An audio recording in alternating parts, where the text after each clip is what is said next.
So ഇന്നലെ ക്ലാസ്സിൽ നമ്മൾ ലാസ്റ്റ് പറഞ്ഞു നിർത്തിയത് ഡെറിവേറ്റീവ്സിലാണ് അല്ലേ? മനസ്സിലാകുന്നുണ്ടായിരുന്നോ what is a derivative instrument? നമ്മളെ ഡെറിവേറ്റീവ് നമ്മൾ കണ്ടു. എന്താണ് derivative derives its value from derivative, പേര് തന്നെയുണ്ടോ deriving. It derives its value from particular asset, underlying asset. അപ്പോൾ നമ്മൾ ഡെറിവേറ്റീവ്സിന്റെ ഒരു രണ്ട് എക്സാമ്പിൾസ് കണ്ടു. എന്താണ് ഫ്യൂച്ചേഴ്സും ഓപ്ഷൻസും. അതിനകത്ത് ഫ്യൂച്ചേഴ്സ് എല്ലാവർക്കും മനസ്സിലായില്ലേ? എല്ലാവർക്കും ഫ്യൂച്ചേഴ്സ് എന്താണെന്ന് മനസ്സിലായി? ഡൗട്ട് ഉണ്ടോ ആർക്കെങ്കിലും? ഞാൻ രണ്ടുപേരോട് വരാനുണ്ടല്ലോ ഇവിടെ, വരില്ലേ? അവർക്ക് എന്തെങ്കിലും ഓപ്ഷൻസ് മനസ്സിലായിട്ടില്ല എന്ന് പറഞ്ഞുകൊണ്ടോ ഞാൻ ചോദിച്ചു. ഓപ്ഷൻസ് മനസ്സിലായോ നിങ്ങൾക്ക്? ഫ്യൂച്ചേഴ്സ് പറയാം, ഓപ്ഷൻസ് പറയാം. അത് ഞാൻ റിപ്പീറ്റ് ചെയ്യണ്ടല്ലോ. ക്ലിയർ അല്ലേ? എന്തെങ്കിലും ഡൗട്ട് ഉണ്ടെങ്കിൽ ചോദിച്ചാൽ മതി. ഓക്കെ.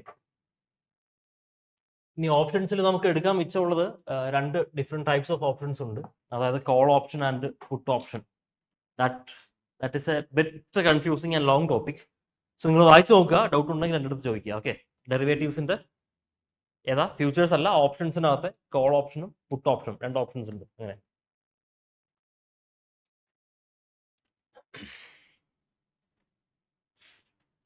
സോ നമുക്ക് അടുത്ത ടോപ്പിക്ക് നമുക്ക് കാണാനുള്ള ഇൻഫ്ലേഷൻ ഇൻഡെക്സ്ഡ് ബോണ്ട്സ്. അതും ഒരു ക്യാപിറ്റൽ മാർക്കറ്റ് ഇൻസ്ട്രുമെന്റ് തന്നെയാണ്. പേര് തന്നെയുണ്ട്. What do you mean by inflation indexed bonds? പേര് തന്നെയുണ്ട്. എന്തായിരിക്കും inflation indexed bonds? Yeah normal കേസിൽ നമ്മളിപ്പം ഒരു കമ്പനിയുടെ ബോണ്ട് മേടിക്കുകയാണെങ്കിൽ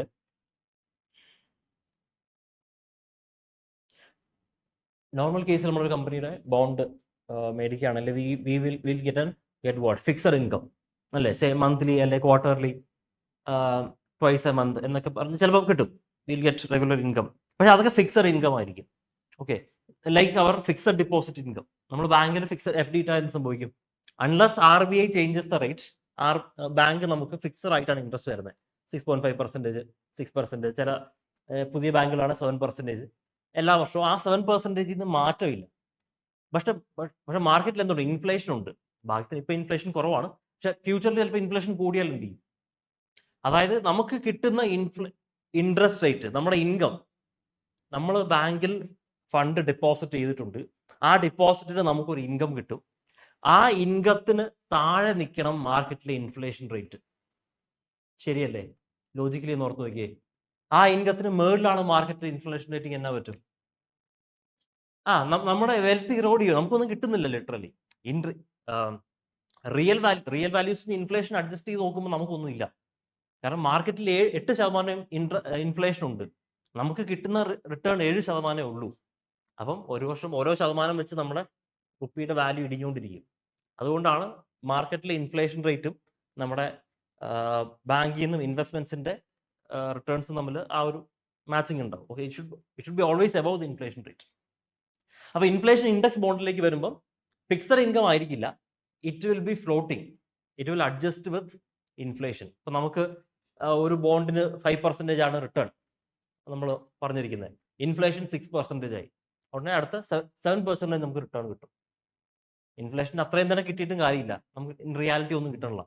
നമുക്ക് വെൽത്ത് കിട്ടണമെങ്കിൽ അവർ income should stay above inflation rate. അപ്പം 6% റിട്ടേൺ കിട്ടുമ്പോൾ ഇൻഫ്ലേഷൻ ഇൻഡെക്സ് ചെയ്ത് കഴിയുമ്പോൾ ഇൻഫ്ലേഷൻ കൂടുവാണെങ്കിൽ ഇൻഫ്ലേഷൻ മുകളിൽ നിൽക്കുന്ന റിട്ടേൺ നമുക്ക് കിട്ടും. അത്രേ ഉള്ളൂ ഇൻഫ്ലേഷൻ ഇൻഡെക്സ് ബോണ്ട്സ്. ഇൻഫ്ലേഷന്റെ മാറ്റം അനുസരിച്ച് റിട്ടേണും മാറിക്കൊണ്ടിരിക്കും. Okay. It protects investors from erosion of purchasing power. Clear അല്ലേ? എന്തെങ്കിലും ഡൗട്ട് ഉണ്ടോ? ബോണ്ട്സ് എന്ന ടോപ്പിക്കിൽ എന്തെങ്കിലും ഡൗട്ട് ഉണ്ടോ? എല്ലാം ക്ലിയർ അല്ലേ? Bond, securities, returns, inflation topics എല്ലാം ക്ലിയർ അല്ലേ? നമ്മൾ ഇതിൽ നിന്ന് പോവാ. ഇനി ഇൻഫ്ലേഷനിലേക്ക് നമ്മൾ തിരിച്ചു വരത്തില്ല. If you have any doubt ask me. Okay.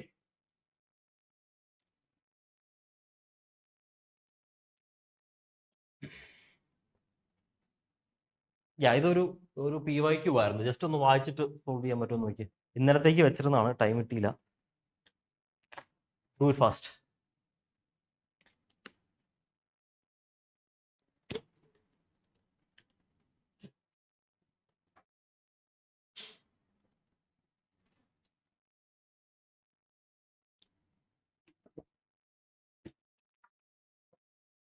Answer ചെയ്തോ?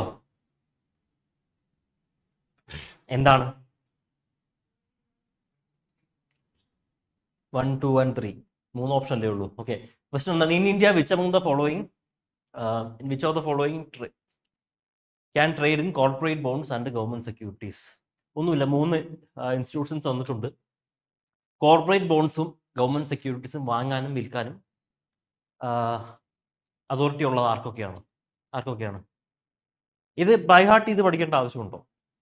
By I'm dealing with online students. By heart ചെയ്ത് പഠിക്കേണ്ട ആവശ്യമുണ്ടോ? ആവശ്യമില്ല. കാരണം വെച്ചാൽ ലോജിക്കലി നമുക്ക് മനസ്സിലാവും. ഇൻഷുറൻസ് കമ്പനീസ് ആണ്, കോർപ്പറേറ്റ്സ് ആണ്. അപ്പോൾ അവർക്ക് എത്ര വേണേലും ബോണ്ട് മേടിക്കുക, സെക്യൂരിറ്റീസ് മേടിക്കുക, സെല് ചെയ്യുക. അതാണ് അവരുടെ one of the main jobs. 2, pension funds പറഞ്ഞാൽ എന്താണ്? നമുക്ക് ഇപ്പൊ മാർക്കറ്റിൽ നമ്മുടെ ഫ്യൂച്ചർ സെക്യൂർ ആക്കാൻ വേണ്ടിയിട്ട് നമ്മൾ മന്ത്ലി നമ്മൾ ഇൻസ്റ്റാൾമെന്റ്സ് കൊടുക്കുന്നു. അങ്ങനെ ഇൻസ്റ്റാൾമെന്റ്സ് കൊടുക്കുമ്പോൾ ഇവരെന്ത് ഈ പെൻഷൻ ഫണ്ട് കമ്പനികളുണ്ട്.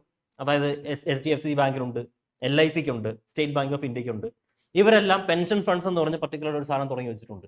അതിലേക്ക് നമുക്ക് മാസം ഒരു ഫിക്സഡ് എമൗണ്ട് ഇൻവെസ്റ്റ് ചെയ്യാം. ഇവർ ഈ പൈസ എന്ത് ചെയ്യും? കളക്ട് ചെയ്ത് വെച്ചിരിക്കുന്ന, നമ്മൾ ഇന്നലെ പറഞ്ഞു, മ്യൂച്വൽ ഫണ്ട്സ്. അവർ കുറേ പേരുടെ ഇന്ന് കളക്ട് ചെയ്ത് വെച്ചിരിക്കുന്ന പൈസയുണ്ട്. അവരത് പല മാർക്കറ്റിൽ ഇൻവെസ്റ്റ് ചെയ്യും. ആ ഇൻവെസ്റ്റ്മെന്റിന്റെ ഒരു സോഴ്സാണ് ഗവൺമെന്റ് സെക്യൂരിറ്റീസ്. ഏറ്റവും സേഫസ്റ്റ് സോഴ്സാണ്. ഇൻവെസ്റ്റ് ചെയ്ത് കഴിഞ്ഞാൽ റിട്ടേൺ കിട്ടും. ഇങ്ങനെ ഇൻവെസ്റ്റ് ചെയ്ത് റിട്ടേൺ ഉണ്ടാക്കി കൂട്ടി വയ്ക്കുന്ന പൈസയാണ് നമ്മൾ റിട്ടയർ ചെയ്യുമ്പോൾ സ്റ്റെപ്പ് ബൈ സ്റ്റെപ്പ് ആയിട്ട് നമുക്ക് കിട്ടുന്നത്. ഓക്കെ, സോ അങ്ങനെ പെൻഷൻ ഫണ്ട്സും ചെയ്യാം. പിന്നെ റീറ്റെയിൽ ഇൻവെസ്റ്റേഴ്സ്, നമ്മളെ പോലുള്ള സാധാരണ ആൾക്കാർക്ക് RBIയുടെ ഒരു പോർട്ടലിന്റെ കാര്യം ഞാൻ പറഞ്ഞു. എന്താണ്? ഗവൺമെന്റ് സെക്യൂരിറ്റീസ് മേടിക്കാനുള്ള RBI portal, retail direct scheme. അതിനകത്ത് കയറി നമുക്ക് മേടിക്കാനൊക്കെ പറ്റും. So answer is 4, 1, 2 and 3. Easy question അല്ലേ? നെക്സ്റ്റ് വൺ കാണാൻ പറ്റുന്നുണ്ടോ? Government bond market. Very very easy question.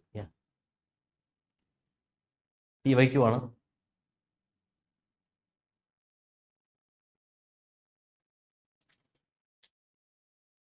Online answer ചെയ്യാൻ പറ്റുന്നുണ്ടല്ലോ അല്ലേ?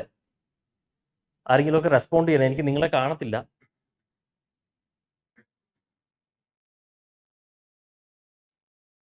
ഓൺലൈൻ എന്താ ആരും റെസ്പോണ്ട് ചെയ്യാത്തെ? കേൾക്കത്തില്ലയോ?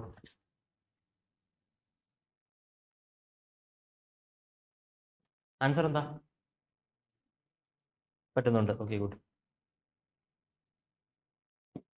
എന്തൊക്കെയാണ്? ക്യാപിറ്റൽ മാർക്കറ്റ് അല്ലേ ക്വസ്റ്റ്യൻ? ഗവൺമെന്റ് ബോണ്ട് മാർക്കറ്റ് ക്യാപിറ്റലാണ്. കോൾ മണി മാർക്കറ്റ്, പിന്നെന്ത് മാർക്കറ്റാ? Money market. Very good. Treasury bill market, money market. Stock market, capital market. Sorry.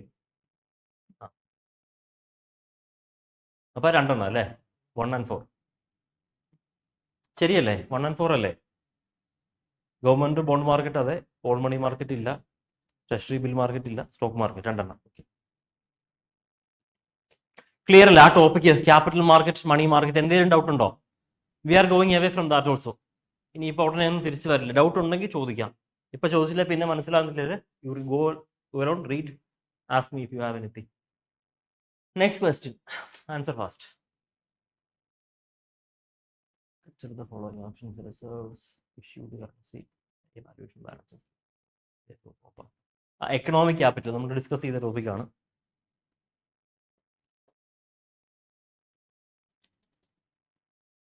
Very very easy question.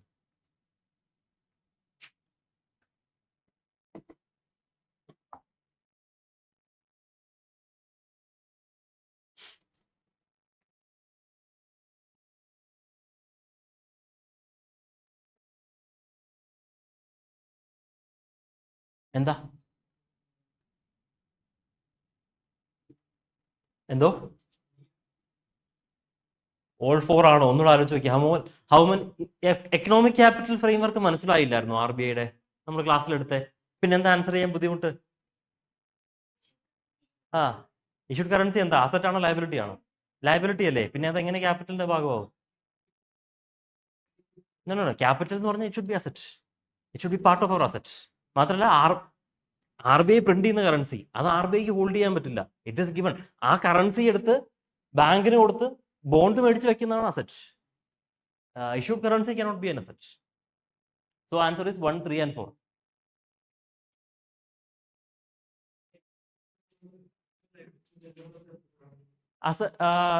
എന്തോ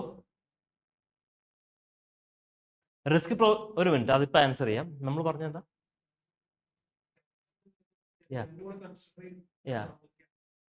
അല്ല, ആർ ബി ഐയുടെ എക്കണോമിക് ക്യാപിറ്റൽ എന്ന് പറഞ്ഞു കഴിഞ്ഞാൽ നമ്മൾ പല ഇത് കണ്ടിരുന്നു. ഒന്ന് എന്തായിരുന്നു, റീവാലുവേഷൻ ബാലൻസസ്, പിന്നെ realised equity and revaluation balances. അപ്പൊ ഇതിനകത്ത് റിയലൈസ്ഡ് ഇക്വിറ്റി എന്ന് പറഞ്ഞു കഴിഞ്ഞാൽ ആർ ബി ഐയുടെ കളക്റ്റീവ് അസറ്റ്സ്, നമ്മൾ പല ആർ ബി ഐയുടെ ഇൻകം അങ്ങനത്തെ എല്ലാം ഉണ്ട്. രണ്ടാമത്തെ റീവാലുവേഷൻ ബാലൻസ്, ആർ ബി ഐയുടെ വരുന്ന ലോസസ്, പിന്നെ വേറെ എവിടെയെങ്കിലും ഇൻവെസ്റ്റ് ചെയ്ത് വെച്ചിട്ടുണ്ടോ.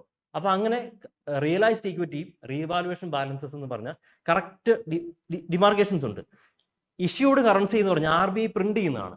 അതൊരിക്കലും ആർ ബി ഐയുടെ അസറ്റ് അല്ല, ആർ ബി ഐയുടെ ലയബിലിറ്റി ആണ്. പക്ഷെ അത് എക്കണോമിക് ക്യാപിറ്റലിൽ വരില്ല. ആർ ബി ഐക്ക് അതെടുത്ത് യൂസ് ചെയ്യാൻ പറ്റുമോ? ഇല്ല. ആർ ബി ഐക്ക് ആ കറൻസി ആപ്പാടെ ചെയ്യാൻ പറ്റുന്നത് it can give it to banks or it can give it to governments. Directly അല്ല, പ്രൈമറി മാർക്കറ്റിലല്ല, സെക്കൻഡറി മാർക്കറ്റ് വഴി ഗവൺമെന്റ്സിന് കൊടുക്കുക. R B I can generate income, അത്രേ പറ്റുള്ളൂ. So issued currency cannot be part of the economic capital. അതിന് correct 2 head ഉണ്ട്. ഏതൊക്കെയായിരുന്നു? റീവാലുവേഷൻ ബാലൻസസും റിയലൈസ്ഡ് ഇക്വിറ്റി. ഓക്കെ, അത് രണ്ടുമേ പറ്റുള്ളൂ.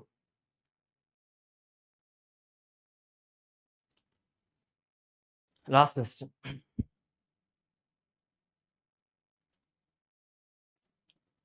ഇത് കുറച്ച് ട്രിക്കിയാണ്, പെട്ടെന്ന് ആൻസർ ചെയ്യണേ.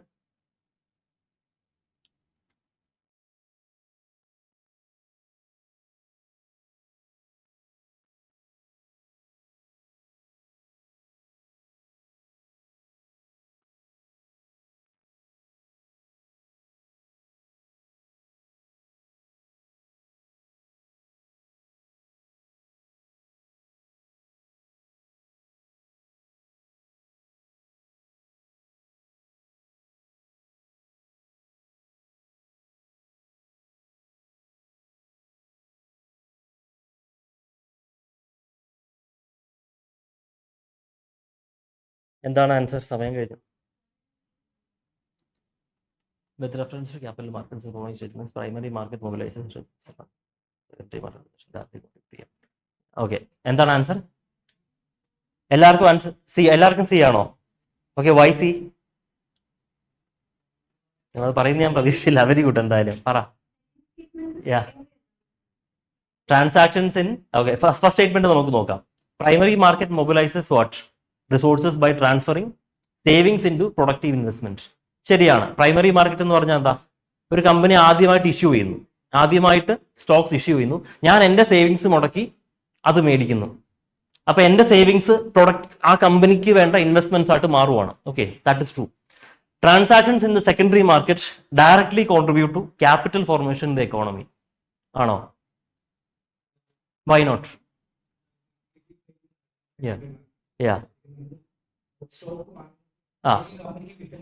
ഇല്ല, അതിന്റെ ഓണർഷിപ്പ് മാത്രമേ മാറുന്നുള്ളൂ. സെയിം തിങ് നമ്മൾ ജി ഡി പിയിലും ശ്രദ്ധിക്കണം. ജി ഡി പി നമ്മൾ എസ്റ്റിമേറ്റ് ചെയ്യുമ്പോൾ സെക്കൻഡറി മാർക്കറ്റ് ട്രാൻസാക്ഷൻസ്, കാരണം ഇന്ത്യയുടെ വലിയൊരു ട്രാൻസാക്ഷൻ ബേസ് ആണിത്. ടാക്സ് കിട്ടുന്നുണ്ട് ഇഷ്ടം പോലെ, പക്ഷേ ജി ഡി പിയിൽ അത് പെടത്തില്ല. സെക്യൂരിറ്റീസ് ട്രാൻസാക്ഷൻ ടാക്സ് എന്ന സാധനമുണ്ട്. അതായത് നിങ്ങൾ ട്രാൻസാക്ഷൻ നടത്തി, ആ ട്രാൻസാക്ഷൻ നടത്തി ഗെയിൻസ് ഉണ്ടെങ്കിൽ securities transaction tax, capital gains tax ഇതെല്ലാം അടക്കേണ്ടി വരും. But it is not calculated in G D P. Why? കാരണം അത് പ്രൊഡക്റ്റീവായിട്ട് ഒന്നും ഉണ്ടാക്കുന്നില്ല. ജസ്റ്റ് ഓണർഷിപ്പ് മാറുമല്ലേ. നിങ്ങളുടെ മേടിച്ച ഷെയർ നിങ്ങൾക്ക് പൈസ നിങ്ങളുടെ കയ്യിൽ നിന്ന് എൻ്റെ കയ്യിലോട്ടാക്കുന്നു. ഓണർഷിപ്പ് മാറി എൻ്റെ കയ്യിൽ നിന്ന് ഇയാൾക്ക് കൊടുക്കുന്നു. സോ ഇൻ റിയാലിറ്റി അവിടെ പ്രൊഡക്ടിവിറ്റി ഒന്നും നടക്കുന്നില്ല. So that's why nothing new capital formation സംഭവിക്കുന്നില്ല. നോ ഹിയർ ദ ക്യാച്ചസ്, ഇവിടെ ഡയറക്ട്ലി എന്ന് പറഞ്ഞിട്ടുള്ളതാണ് കേട്ടോ. ഞാൻ ഡയറക്ട്ലി എടുത്ത് മാറ്റിയിരുന്നെങ്കിലോ സ്റ്റേറ്റ്മെന്റ് ഡിബേറ്റബിൾ ആവും. ശരിയുമാകാം തെറ്റുമാകാം.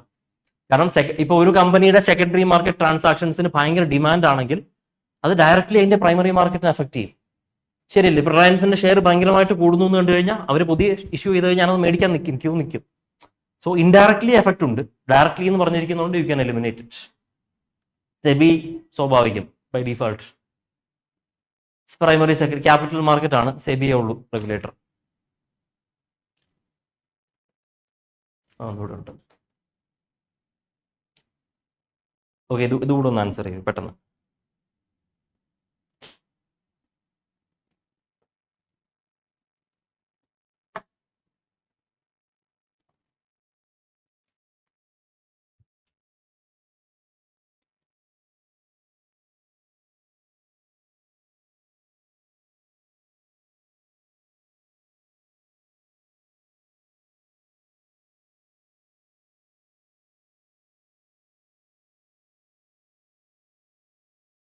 ഏതാ?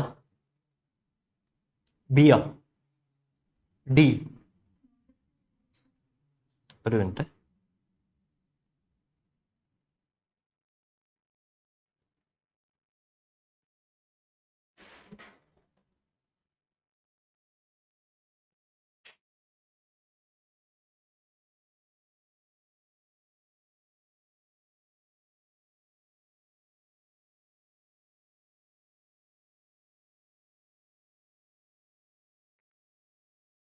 എന്താ ആൻസർ പറഞ്ഞേ? Deo? Okay, let's see one by one. Which among the following functions of the RBI is primarily associated with financial stability rather than monetary policy? Now, look at this statement. Option 1, market stabilization scheme. എന്താണത്? നമ്മൾ ഇന്നലെ കണ്ടേ ഉള്ളൂ. What is it? ഏതാ? Excess liquidity absorb ചെയ്യാനായിട്ട് ഞാൻ എടുത്തു പറഞ്ഞു, it is a fiscal cum monetary policy. Government എന്ത് ടൈപ്പ് ബോണ്ട് ഇറക്കുന്നത്? MSS bonds, market stabilisation bonds എന്ന് പ്രത്യേക ബോണ്ട് ഇറക്കുന്നു. ആ ബോണ്ട് ഗവൺമെന്റിന് വേണ്ടി ഇഷ്യൂ ചെയ്യുന്ന ആരാ? RBI ആണ് ഇഷ്യൂ ചെയ്യുന്നത്. RBI തന്നെയാണ് ഫണ്ട്സ് അബ്സോർവ് ചെയ്യുന്നത്. ആ ഫണ്ട് സ്റ്റോക്ക് ചെയ്യുന്നത് ആരാ? RBI തന്നെയാണ്, on behalf of the government. ഗവൺമെന്റിന് കൊടുക്കത്തില്ല സ്പെൻഡ് ചെയ്യാതിരിക്കാൻ വേണ്ടി. അതാണ് market stabilisation scheme. So in a way it is related to monetary policy. RBI തന്നെ സ്റ്റോക്സ് ഇറക്കുന്നു, RBI തന്നെ അത് അബ്സോർബ് ചെയ്യുന്നു. In a way it is ഞാൻ പറയുന്നത് it can be right, it is not fully wrong.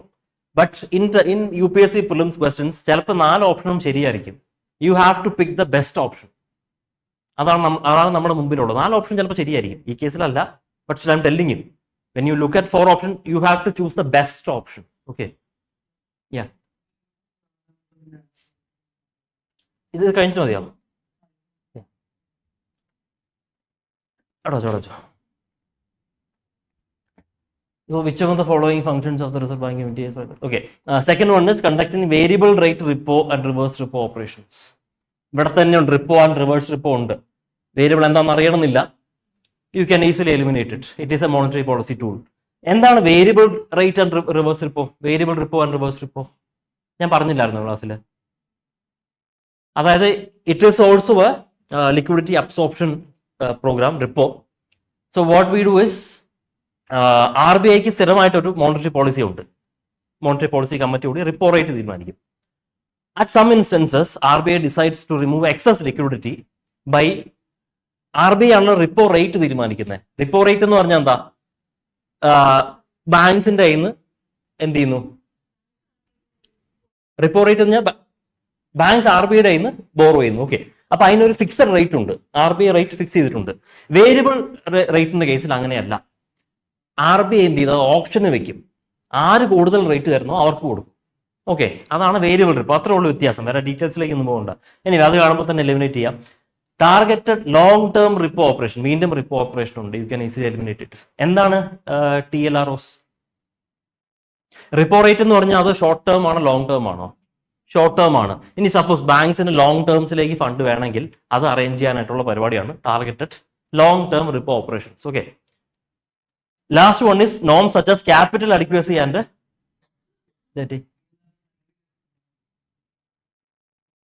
എന്താ 90 ഡേയ്സിൽ 3 years 4 yearsലൊക്കെ പോകും ലോങ് ടേം.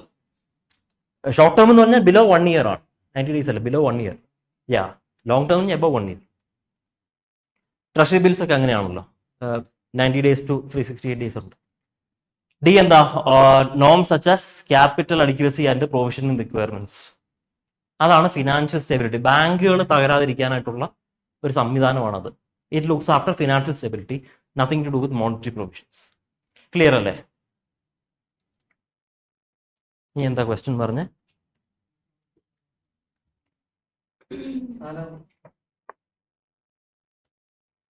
നാഷണൽ ഇൻകം ആണല്ലേ ടോപ്പിക്ക്? ഓക്കെ,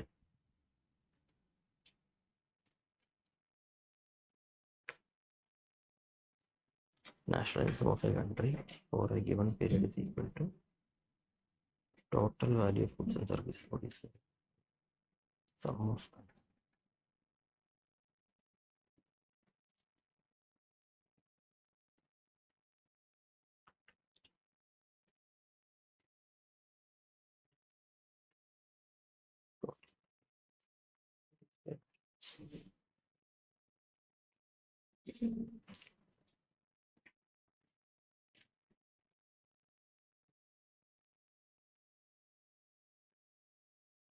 ഓൺലൈൻ ഞാനിവിടെ ഒരു ഡൗട്ട് ക്ലിയർ ചെയ്യണം. Okay, welcome back to you soon.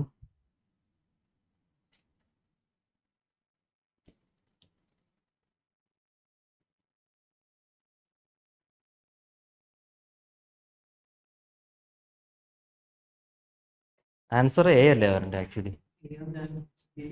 D ആണ് ആൻസർ കൊടുത്തിരിക്കുന്നത്.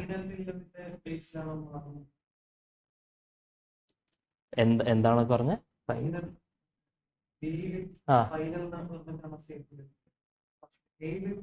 Total value of goods and services produced.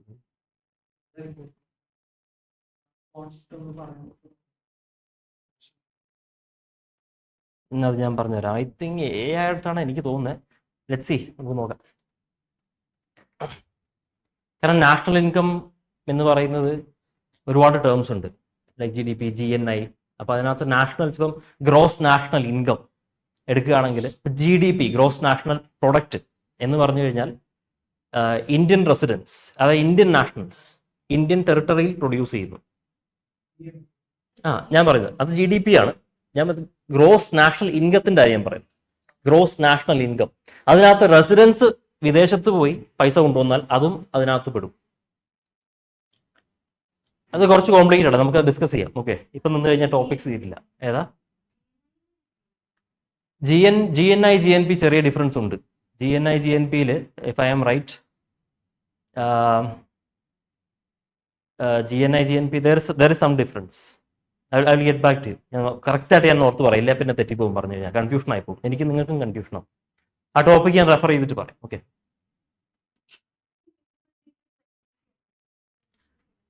Monetary policy committee അല്ല തീരുമാനിക്കുന്നത്, അത് ഓപ്ഷന് വെക്കുക ചെയ്യുന്നത്. അപ്പം ബാങ്ക്സ് ആര് ഏറ്റവും കൂടുതൽ ബിഡ് ചെയ്യുന്നു അവർക്ക് കൊടുക്കും. മറ്റേത് മോണിറ്ററി പോളിസി കമ്മിറ്റി എക്കണോമിക് സിറ്റുവേഷൻസും ഇൻഫ്ലേഷൻ നോക്കിയിട്ട് okay such 5 point something that is a fixed rate എന്ന് കൊടുക്കും. വേരിയബിൾ എന്ന് പറഞ്ഞാൽ അങ്ങനെയല്ല. വേരിയബിൾ എന്ന് പറഞ്ഞു കഴിഞ്ഞാൽ RBI പറയുന്നു ഇത്ര ഫണ്ട് ഞങ്ങളുടെ ഇരിപ്പുണ്ട്, ആര് ഏറ്റവും കൂടുതൽ റേറ്റ് തരുന്നു അവർക്ക് അത് തരും. അതാണ് വേരിയബിൾ റിപ്പോ റേറ്റ്. അത് ഒക്കേഷണലി നടക്കുന്ന ഒരു കാര്യമാണ്. Suppose RBI feel set okay മാർക്കറ്റിൽ പെട്ടെന്ന് കുറച്ച് ലിക്വിഡിറ്റിയുടെ ആവശ്യമുണ്ട്, പക്ഷെ അതൊരു ലോങ് ടേം കണ്ടീഷൻസിന്റെ ഫലമല്ല, പെട്ടെന്നൊരു liquidity crunch for some reason ഉണ്ടായി. അപ്പൊ എന്ത് ചെയ്യും? RBI ഞങ്ങളുടെ പൈസ ഇരിപ്പുണ്ട്, ആര് കൂടുതൽ തരുന്നു എടുത്തോ. അതാണ് പരിപാടി. സോ മോണിറ്ററി പോളിസി കമ്മിറ്റി കൂടി തീരുമാനിക്കേണ്ട ഓപ്ഷനാണ്, അത് ഓപ്ഷൻ ചെയ്തിട്ട് അത് ചെയ്യും. അതിന് വേരിയബിൾ റിപ്പോ ഓപ്ഷൻസ് എന്നാണ് പറയുന്നത് തന്നെ. കഴിഞ്ഞില്ലേ? നമുക്ക് ഇനി അടുത്ത എക്സ്റ്റേണൽ ട്രേഡിലേക്ക് പോവാം. നാഷണൽ ഇൻകം നമുക്ക് ഡിസ്കസ് ചെയ്യാം, ഒന്ന് ഡിസ്കസ് ചെയ്യാം.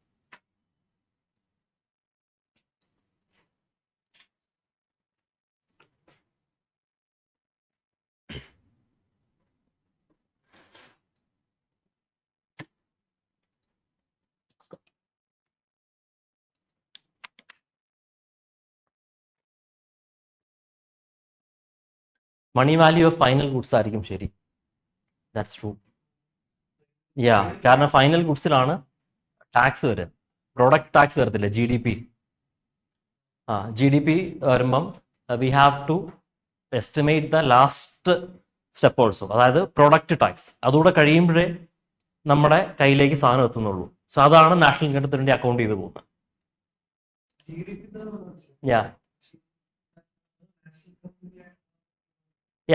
നാഷണൽ ഇൻകം എന്ന് പറഞ്ഞാൽ അതിന് ഒരു പർട്ടിക്കുലർ ഡെഫിനിഷൻ തന്നെ ഉണ്ട്. What is national income?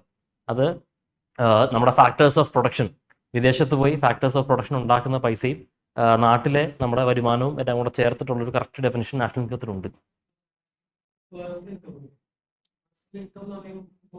Personal income is totally different. Personal income എന്ന് പറഞ്ഞാൽ അത് എന്തും ആവാം. എങ്ങനെയാ? നമുക്ക് ഒറ്റ ഇൻഡിവിജ്വൽ ഉണ്ടാകുന്ന income. That can be different. ഇപ്പം പേഴ്സണൽ ഡിസ്പോസബിൾ ഇൻകം എന്നൊക്കെ പറയില്ലേ, അപ്പൊ അതിനകത്ത് ട്രാൻസ്ഫേഴ്സ് കാര്യങ്ങളെല്ലാം പെടും. നാഷണൽ ഇൻകത്തിൽ നമ്മൾ ട്രാൻസ്ഫേഴ്സ് ഒന്നും കൂട്ടത്തില്ല.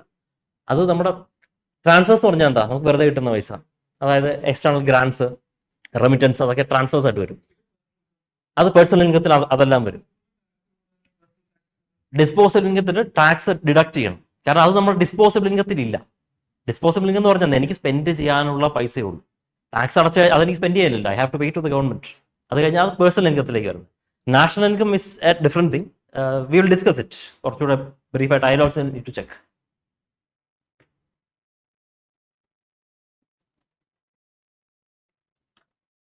So coming to what?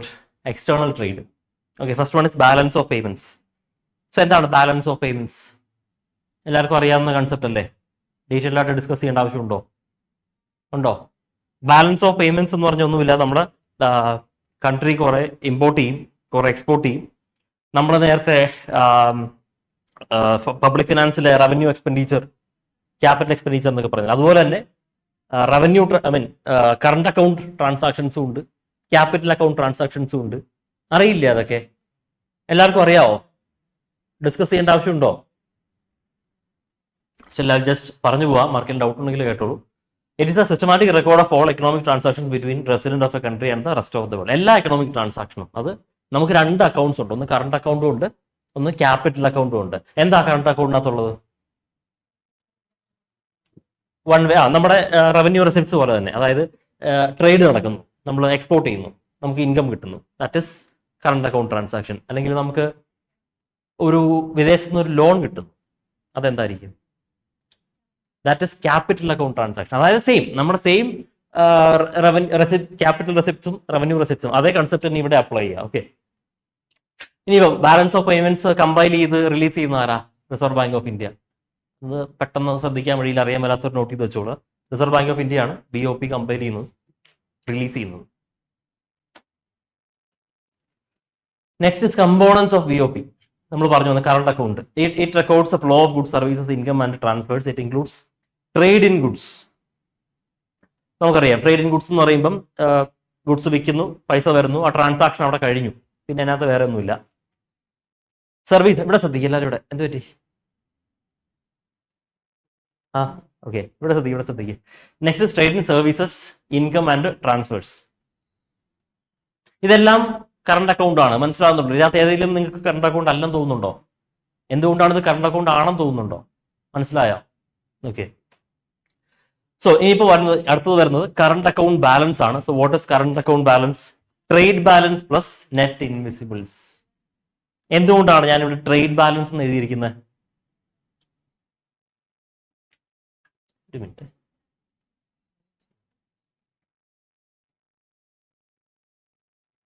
Okay, don't look that, ഞാൻ പറഞ്ഞുതരാം. അതായത് കറണ്ട് അക്കൗണ്ട് എന്ന് പറഞ്ഞു കഴിഞ്ഞാൽ നമുക്ക് എക്സ്പോർട്ട് ഉണ്ട്, ഇമ്പോർട്ടും ഉണ്ട്. ഓക്കെ, ഇനി ഇവിടെ എടുക്കുന്നത് എക്സ്പോർട്ട് ഇമ്പോർട്ട്. നമ്മൾ സർവീസും എക്സ്പോർട്ട് ചെയ്യും, ഗുഡ്സും എക്സ്പോർട്ട് ചെയ്യും. പക്ഷെ ബാലൻസ് ഓഫ് പേയ്മെന്റ്സ് അക്കൗണ്ടിൽ എക്സ്പോർട്ട് എന്ന് പറയുന്ന ഹെഡിൽ വരുന്നത് ഗുഡ്സ് മാത്രമേ ഉള്ളൂ.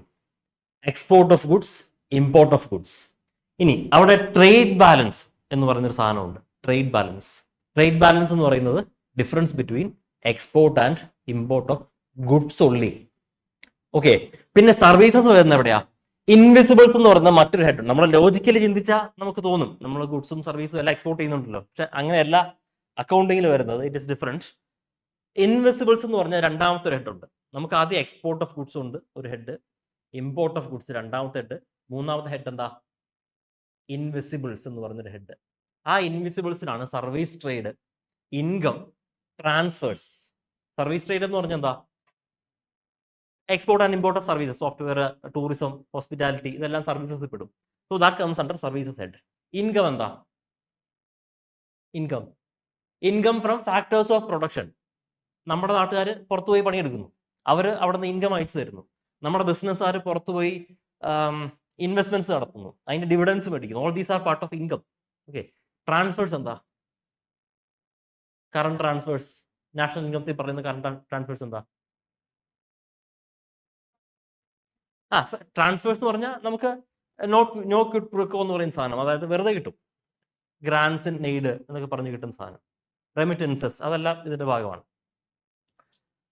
സോ കറണ്ട് അക്കൗണ്ട് ബാലൻസ് എന്ന് പറയുന്നത് it is the sum of trade balance and net invisibles. എന്തുകൊണ്ടാണ് net invisibles? This can be deficit or surplus. ഇപ്പം എക്സ്പോർട്ട് ഓഫ് സർവീസസ് നമുക്ക് എപ്പോഴും സർപ്ലസ് ആണ്. ബട്ട് സപ്പോസ് അത് ഡെഫിസിറ്റിൽ പോയി കഴിഞ്ഞാൽ അത് കുറയ്ക്കണം.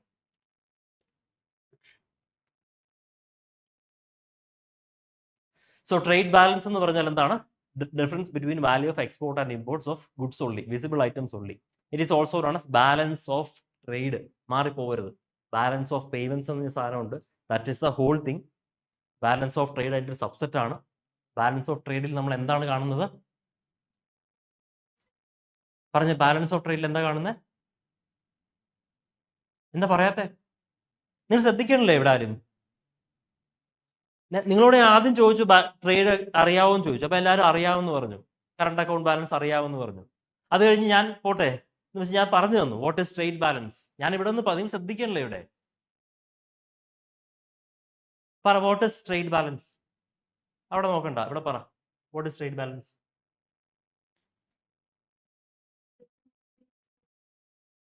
പറ, ബാക്കിയുള്ളവർ പറ. എക്സ്പോർട്ടും ഇമ്പോർട്ടും തമ്മിലുള്ള ഡിഫറൻസ്. Simple logical. അത് പറയാൻ എന്താണ് ബുദ്ധിമുട്ട്? Export and import of what? Goods only. Okay. പിന്നെ വരുന്നത് ഇൻവിസിബിൾസ് ആണ്. ഇൻവിസിബിൾസിൽ എന്തൊക്കെയുണ്ട്?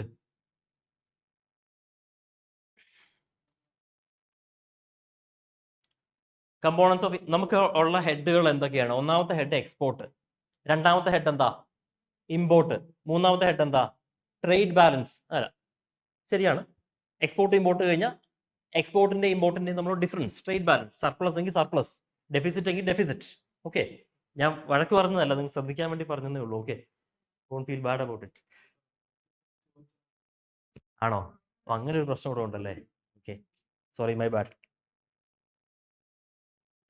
ഓ, എനിവേ, സാരമില്ല. Listen, sorry for that. അപ്പൊ നിങ്ങൾക്ക് എല്ലാവർക്കും അറിയാം. Okay, coming back. ഓൺലൈനിൽ ആരും ഒന്നും മിണ്ടുന്നില്ലല്ലോ. ഓൺലൈൻ ഗായ്സ് ഒന്ന് റെസ്പോണ്ട് ചെയ്തേ. നിങ്ങൾ ഞാൻ പറയുന്ന കാര്യങ്ങൾ നിങ്ങൾക്ക് മനസ്സിലാവുന്നുണ്ടോ? എന്തോ?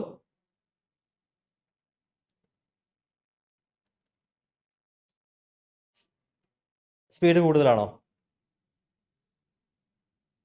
ഓക്കെ, വേറെ എന്തെങ്കിലും മനസ്സിലാകാൻ ബുദ്ധിമുട്ടുണ്ടോ?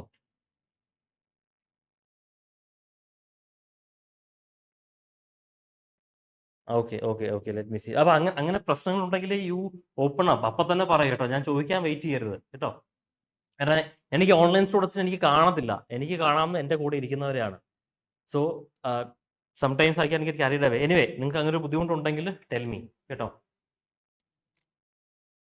സോ നമ്മൾ പറഞ്ഞു വന്നത് കറണ്ട് അക്കൗണ്ട് ആണ്. കറണ്ട് അക്കൗണ്ടിൽ എക്സ്പോർട്ട് ഉണ്ട്, ഇമ്പോർട്ട് ഉണ്ട്, ട്രേഡ് ബാലൻസ് ഉണ്ട്. പിന്നെ എക്സ്പോർട്ട്, ഇമ്പോർട്ട്, ട്രേഡ് ബാലൻസ്, പിന്നെ ഉള്ളത് ഇൻവിസിബിൾസ്. എല്ലാം പല എക്സ്പോർട്ട്. അത് കൺഫ്യൂസ് ആയി പോകരുത്, അതുകൊണ്ടാണ് ഞാൻ റിപ്പീറ്റ് ചെയ്ത് പറയുന്നത്. എക്സ്പോർട്ട് ഓഫ് സർവീസസ് ഇല്ല, only goods. No, coming to trade balance. പറഞ്ഞു കഴിഞ്ഞു, it is the difference between the value of export and import of goods. Coming to invisibles. ഇൻവിസിബിൾസിനകത്ത് എന്തൊക്കെയുണ്ട്? ഒന്നാമത് സർവീസസ്. നമുക്കറിയാം export and import of services. Services എന്ന് പറഞ്ഞു കഴിഞ്ഞാൽ സോഫ്റ്റ്വെയർ സർവീസസ്, ഹോസ്പിറ്റാലിറ്റി, എഡ്യൂക്കേഷൻ, അങ്ങനെ സർവീസ് സെക്ടറിൽ വരുന്ന എല്ലാം നമ്മൾ എക്സ്പോർട്ട് ചെയ്യുന്നുണ്ട്, ഇമ്പോർട്ട് ചെയ്യുന്നുണ്ട്. അത് ഇൻവിസിബിൾ ആണ്, നമുക്ക് കാണാൻ പറ്റത്തില്ല, ഇൻടാഞ്ചിബിൾ ആണ്. So it is part of services. Second one, components of invisibles. രണ്ടാമത്തെ, income. Income earnings from factors of production. National ഇൻകത്തിൽ നമ്മൾ കണ്ടിട്ടുണ്ട്. What is factors of production? Land, labour, capital, entrepreneurship. Okay, അപ്പൊ ഇതിനകത്തുനിന്ന് വരുന്ന ഇൻകം, ആ income it can be from domestic sources, it can also be from foreign sources. How? ഇപ്പൊ labour, എൻ്റെ ഒരു ഫ്രണ്ട് അല്ലെ എൻ്റെ ബ്രദർ, എൻ്റെ ഫാമിലി ആരെങ്കിലും പുറത്തു പോയി വർക്ക് ചെയ്യാണ്, they are sending me income from there. അതെൻ്റെ ഇൻകം അല്ലേ? അതൊരു ഇൻവിസിബിൾസിൽ പെടും. പിന്നെ suppose I have invested in offshore investments, I have made some offshore investment somewhere else. അതിൽ നിന്ന് കിട്ടുന്ന ഡിവിഡൻഡ് ഇൻകമാണ്. അത് വിറ്റ് കഴിഞ്ഞാൽ ബട്ട് അത് ക്യാപിറ്റൽ അസറ്റിലേക്ക് പോകും. പക്ഷേ അതിലേക്ക് വേണ്ട. Profits definitely it is part of my income. So that is income. Dividends, profits, interest from loans. Loan കൊടുത്തിട്ടുണ്ടെങ്കിൽ ആ ലോണിൽ നിന്ന് ഇൻട്രസ്റ്റ് കിട്ടും. ദാറ്റ് ഈസ് ഓൾസോ പാർട്ട് ഓഫ് ഇൻകം. ഇൻവിസിബിൾസിൻ്റെയോ? വിസിബിൾ ആയിട്ടുള്ളത് ഗുഡ്സ് ആൻഡ് സർവീസസ്. നമ്മളിപ്പോൾ ഇലക്ട്രോണിക്സ് എക്സ്പോർട്ട് ചെയ്യുന്നു, മൊബൈൽ ഫോൺസ് എക്സ്പോർട്ട് ചെയ്യുന്നു. സർവീസ് കൊടുക്കുന്നത് നിങ്ങൾക്ക് കാണാൻ പറ്റുന്നുണ്ടോ? ഇല്ല, ഇൻടാഞ്ചിബിൾ ആണ്. ബാക്കി ഗുഡ്സ് എന്ന് പറഞ്ഞു കഴിഞ്ഞാൽ ടാഞ്ചിബിൾ ആണ്, നമുക്ക് തൊടാനും കാണാനും പറ്റുന്ന സാധനം. ഇൻകം എങ്ങനെയാണ് ടാഞ്ചിബിൾ ആകുന്നത്?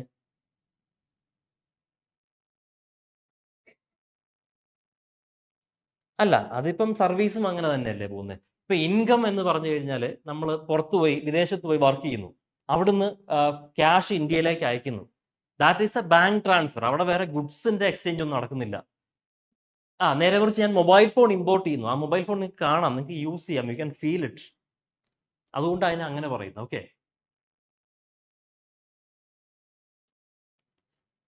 അല്ല, കറണ്ട് അക്കൗണ്ടിൽ വിസിബിൾ ആയിട്ടുള്ളതും കൗണ്ട് ചെയ്യും, ഇൻവിസിബിൾ ആയിട്ടുള്ളതും കൗണ്ട് ചെയ്യും. അതാണ് നമ്മൾ പറഞ്ഞു വരുന്നത്. അപ്പൊ ആദ്യം നമ്മൾ കാണുന്നത് export and import of goods ഉള്ളി, അതായത് വിസിബിൾ ആയിട്ടുള്ള ഗുഡ്സ്. നമ്മൾ എക്സ്പോർട്ട് ചെയ്യുന്ന ഇലക്ട്രോണിക്സ്, ഫാർമസ്യൂട്ടിക്കൽസ് പോലെയുള്ള വിസിബിൾ ആയിട്ടുള്ള ഗുഡ്സ്. രണ്ടാമത് വരുന്ന ഹെഡാണ്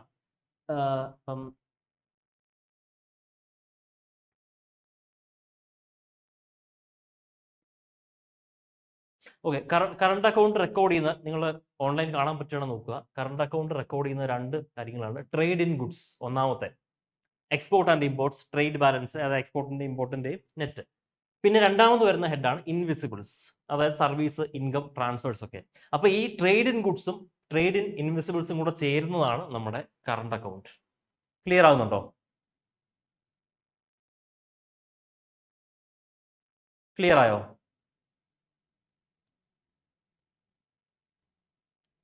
ഓക്കെ, ഗുഡ്. ഇൻകം കഴിഞ്ഞു, കമ്പോണന്റ് ഓഫ് ഇൻവിസിബിൾസ്. അടുത്തത് ട്രാൻസ്ഫേഴ്സ്. നമുക്കറിയാം, റെമിറ്റൻസ്, ഗിഫ്റ്റ്, ഫോറിൻ എയ്ഡ് ഒക്കെ അതിനകത്ത് വരും. സോ നമ്മുടെ കറണ്ട് അക്കൗണ്ടിന്റെ സമ്മറി നോക്കുകയാണെങ്കിൽ, current account records trade in goods and trade in ഇൻവിസിബിൾസ്.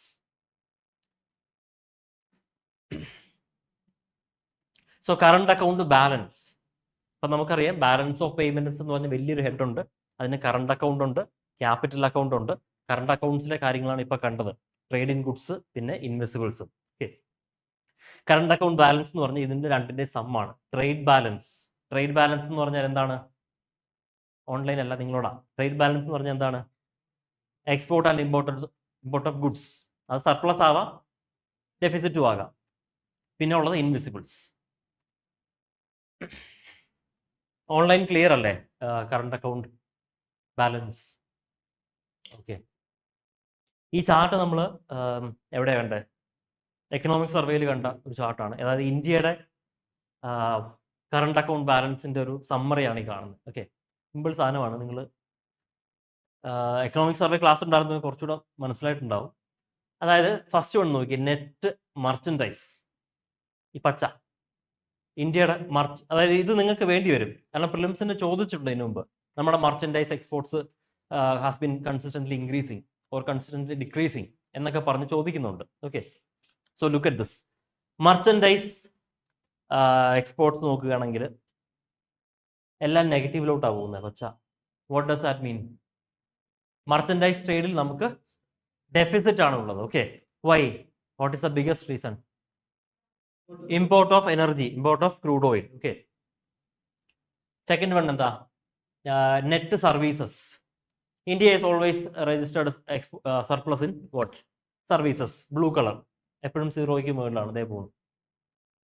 Net transfers, ലോകത്ത് ഏറ്റവും കൂടുതൽ റെമിറ്റൻസ് കിട്ടുന്ന രാജ്യം ഏതാ? ഇന്ത്യയാണ്. സോ സ്വാഭാവികമായിട്ട് നെറ്റ് ട്രാൻസ്ഫേഴ്സും പോസിറ്റീവിലാണ്. ഇനി വരുന്നു നെറ്റ് ഇൻകം. നെറ്റ് ഇൻകം എവിടെ കിടക്കുന്നത്? നെറ്റ് ഇൻകം നെഗറ്റീവിലാ. വൈ? എന്താണ് നെറ്റ് ഇൻകം? ഇന്ത്യയുടെ ഇൻകം എന്ന് പറഞ്ഞു കഴിഞ്ഞാൽ ഞാൻ പറയുന്നു, ഒരുപാട് ഫോറിൻ ഇൻവെസ്റ്റേഴ്സ് ഇന്ത്യയിലോട്ട് വരുന്നുണ്ട്. ഫോറിൻ ഇൻവെസ്റ്റ്മെന്റ് നമുക്ക് വലിയൊരു സോഴ്സാണ്. അവർ ഇൻവെസ്റ്റ് ചെയ്ത് മാത്രം പോരാ, അവർക്ക് അതിൽ നിന്ന് പ്രോഫിറ്റ് ഉണ്ടാക്കണം, അവർക്ക് അതിൽ നിന്ന് ഡിവിഡൻസ് കിട്ടണം. അവരത് എന്ത് ചെയ്യും? അവരുടെ നാട്ടിലോട്ട് കൊണ്ടുപോകും. അമേരിക്കൻ കമ്പനി ഇന്ത്യയിൽ ഇൻവെസ്റ്റ് ചെയ്താൽ പ്രോഫിറ്റ് അവർ അമേരിക്കയിലോട്ട് കൊണ്ടുപോകും. സോ മാത്രമല്ല, അത് വൺ ഓഫ് ദ റീസൺസ്. പിന്നെ ഇന്ത്യൻ കമ്പനികൾ വിദേശത്ത് പോയി ഇൻവെസ്റ്റ് ചെയ്യുന്നു, അത് അത്ര ഡെവലപ്ഡ് അല്ല. നമ്മുടെ capital, offshore capital investments എന്ന് പറയുന്നത് പൊതുവേ കുറവാണ്. സോ അവിടെ നിന്ന് ഇങ്ങോട്ട് വരുന്നതിനേക്കാൾ കൂടുതൽ ഇവിടുന്ന് അങ്ങോട്ട് ഇൻകം പോകുന്നതാണ് സംഭവിക്കാറ്. കാരണം ഏറ്റവും കൂടുതൽ പ്രശ്നം ഇതാണ്, foreign direct investment, foreign portfolio investment, ഇവരെല്ലാം പ്രോഫിറ്റും ഡിവിഡൻസും ഇന്ത്യയിൽ നിന്ന് പുറത്തേക്ക് കിടത്താറാണ് പതിവ്. കിടത്തല്ല, അവർ കൊണ്ടുപോകുന്നതാണ് പതിവ്. ഓക്കെ, സോ അതുകൊണ്ട് ഇൻകം നെഗറ്റീവാണ്. പിന്നെ ഇൻകം നെഗറ്റീവ് ആകാണ്ട് മറ്റ് വലിയൊരു പ്രശ്നം ലോണിന്റെ ഇൻട്രസ്റ്റ് പേയ്മെന്റ്സ് ആണ്. ലോണിന്റെ ഇൻട്രസ്റ്റ് പേയ്മെന്റ് അതെങ്ങനെയാണ് ഇൻകം നെഗറ്റീവ് ആകുന്നത് ബാധിക്കുന്നത്? ഇൻകം ഞാൻ പറഞ്ഞു ഫാക്ടേഴ്സ് ഓഫ് പ്രൊഡക്ഷന്റെ അതിൽ നിന്ന് കിട്ടുന്ന കാര്യങ്ങളാണ് ഇൻകം എന്ന് പറയുന്നത്. ഓക്കെ, അപ്പൊ ലോൺ സർവീസ് ചെയ്യണമെങ്കിൽ നമ്മൾ ഇൻട്രസ്റ്റ് കൊടുക്കണം. ലോൺ എന്താണ്? പുറത്തുനിന്ന് നമുക്ക് കിട്ടുന്ന loan what is it? It is capital അല്ലെ? It is a huge capital source. അപ്പൊ ആ ക്യാപിറ്റലിന്റെ പുറത്തിരിക്കുന്ന ഒരു രാജ്യത്തിന് ആ ക്യാപിറ്റലിൽ നിന്നുള്ള റവന്യൂ അല്ലേ ഇൻട്രസ്റ്റ്? ശരിയല്ലേ? ഇപ്പം ജർമ്മനി നമുക്ക് 1 കോടി രൂപ ലോൺ തന്നു. ആ ലോണിന്റെ ഇൻട്രസ്റ്റ് ഇന്ത്യയിൽ നിന്ന് ജർമ്മനിയിലോട്ട് പോകുന്നുണ്ട്. അപ്പൊ ജർമ്മനിക്ക് അതൊരു ഇൻകം അല്ലേ? ഇന്ത്യയിൽ തന്നിരിക്കുന്ന ക്യാപിറ്റൽ ഇൻവെസ്റ്റ്മെന്റിന്റെ ഇൻകം ആണ് ജർമ്മനിക്ക് കിട്ടുന്നത്. So that is also outgoing money. So എല്ലാം കൂടെ നെറ്റ് നോക്കുമ്പോൾ നമ്മുടെ ഇൻകം എപ്പോഴും നെഗറ്റീവ് ആണ്.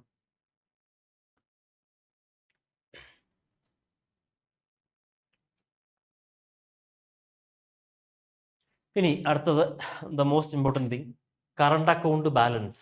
കറണ്ട് അക്കൗണ്ട് ബാലൻസ് ആണ് ഈ ഡോട്ടഡ് ലൈൻസിട്ട് പോകുന്നത്. So what we can see is, even though നമ്മുടെ മർച്ചൻഡൈസ് ട്രേഡ് അത്രയും ശോകമാണെങ്കിലും occasionally we are seeing what, ഒരു സർപ്ലസ് കാണുന്നുണ്ട്. ഏത് വർഷമാണ്? 2021 2021 ഒരു സർപ്ലസ് കാണുന്നുണ്ട്. പിന്നെ ഈയിടെ കുറച്ചാൾ മുമ്പ് ഒരു സർപ്ലസ് വന്നിരുന്നു. അതിവിടെ റെക്കോർഡ് ചെയ്യാൻ മാത്രമുള്ളതില്ല. ഫിനാൻഷ്യൽ ഇയർ 25 തോന്നുന്നു കേട്ടോ. ഏപ്രിൽ മെയ് മാസത്തിൽ somewhere we registered current account surplus. India പോലെ രാജ്യത്തിന് കറണ്ട് അക്കൗണ്ട് സർപ്ലസ് കിട്ടുക വലിയൊരു കാര്യം തന്നെയാണ്. ഓക്കെ,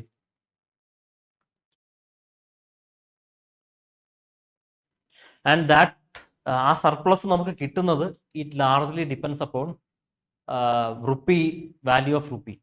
റുപ്പി ഡിപ്രീഷിയേറ്റ് ചെയ്യാൻ തന്നെ പറ്റും. ഇമ്പോർട്ട്സ് കൂടുതൽ കോസ്റ്റ്ലി ആവും. അപ്പോൾ വീണ്ടും നമ്മുടെ കറണ്ട് അക്കൗണ്ട് ഡെഫിസിറ്റ് വൈഡൻ ചെയ്യും. ക്ലിയർ അല്ലേ? എന്തെങ്കിലും ഡൗട്ട് ഉണ്ടോ? Merchandise trade, net services, deficit, surplus മൂന്നിടണോ?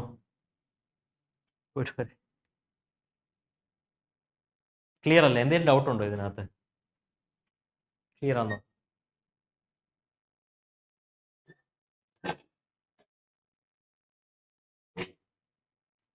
ആണോ? Let's see.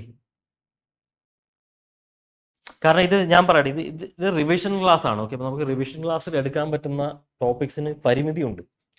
സോ റിവിഷൻ എന്ന് പറഞ്ഞാൽ നമുക്ക് ഓൾറെഡി നമ്മൾ പഠിച്ചിട്ടുള്ള കാര്യങ്ങൾ we have to go fast. എന്നാൽ മാത്രമേ നമുക്ക് അല്ല, I know, I'm going fast, I know. നമുക്ക് ചില കാര്യങ്ങൾ നിങ്ങൾക്ക് മനസ്സിലായില്ലെങ്കിൽ അത് ഡീപ്പായിട്ട് പറഞ്ഞു തന്നാലേ പറ്റുള്ളൂ. ഇനിയും വരും, ഇനിയും പർച്ചേസിംഗ് പവർ പാരിറ്റി എന്നൊക്കെ പറഞ്ഞ് വലിയ വലിയ ടോപ്പിക്സ് വരാനുണ്ട്. ബട്ട്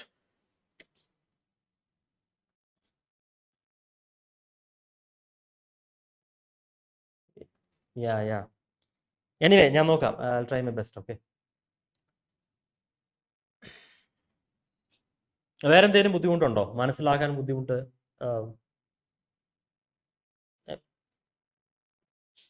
അല്ല, നിങ്ങൾക്ക് ക്ലിയർ ആകുന്നുണ്ടല്ലോ അല്ലേ? പറഞ്ഞു തരുന്ന കാര്യങ്ങൾ മനസ്സിലാകുന്നുണ്ടോ? ഉണ്ട്. Okay, good. നിങ്ങൾക്ക് മനസ്സിലാവുന്നുണ്ട്.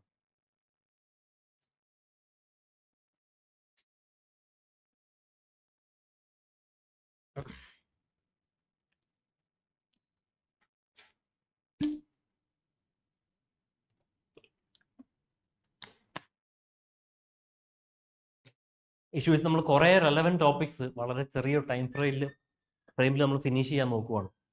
ദാറ്റ്സ് വൈ ഇപ്പം ഓൺലൈനിൽ ഇരിക്കുന്നവർ പറഞ്ഞ് നമ്മൾ കുറച്ച് ഫാസ്റ്റ് ആയിട്ടാണ് മുന്നോട്ട് പോകുന്നതെന്ന് പറഞ്ഞു. അതാണ് അവരോട് പറഞ്ഞുകൊണ്ടിരുന്നത്. വേറെ വഴിയില്ല, you have to go with this pace. ഇല്ല, തീരത്തില്ല. അതുകൊണ്ടാണ് അതാ ഞാൻ പറഞ്ഞത്. അപ്പം അങ്ങനെ പറയുമ്പം നിങ്ങൾക്ക് ഡൗട്ട് ഉണ്ടെങ്കിൽ അപ്പം തന്നെ എൻ്റെ അടുത്ത് ചോദിക്കുക. അപ്പം നമ്മുടെ ഒരു ഫ്രണ്ട് ഇവിടെ നാഷണൽ ഇൻകത്തിൻ്റെ ഒരു കാര്യം ചോദിച്ചു. അത് റെഫറൻസ് വേണം. അതുകൊണ്ട് ഐ ടോൾഡും ഒരു answer in the next class. അപ്പോൾ അതുപോലെ നിങ്ങൾക്ക് വേറെ എന്തെങ്കിലും ഡൗട്ട് ഉണ്ടെങ്കിൽ യു ആസ്ക് മീ. ഇപ്പം അറിയാമെങ്കിൽ ഞാൻ പറഞ്ഞുതരും, റെഫറൻസ് വേണമെങ്കിൽ ഞാൻ നോക്കിയിട്ട് പറഞ്ഞുതരും. Okay,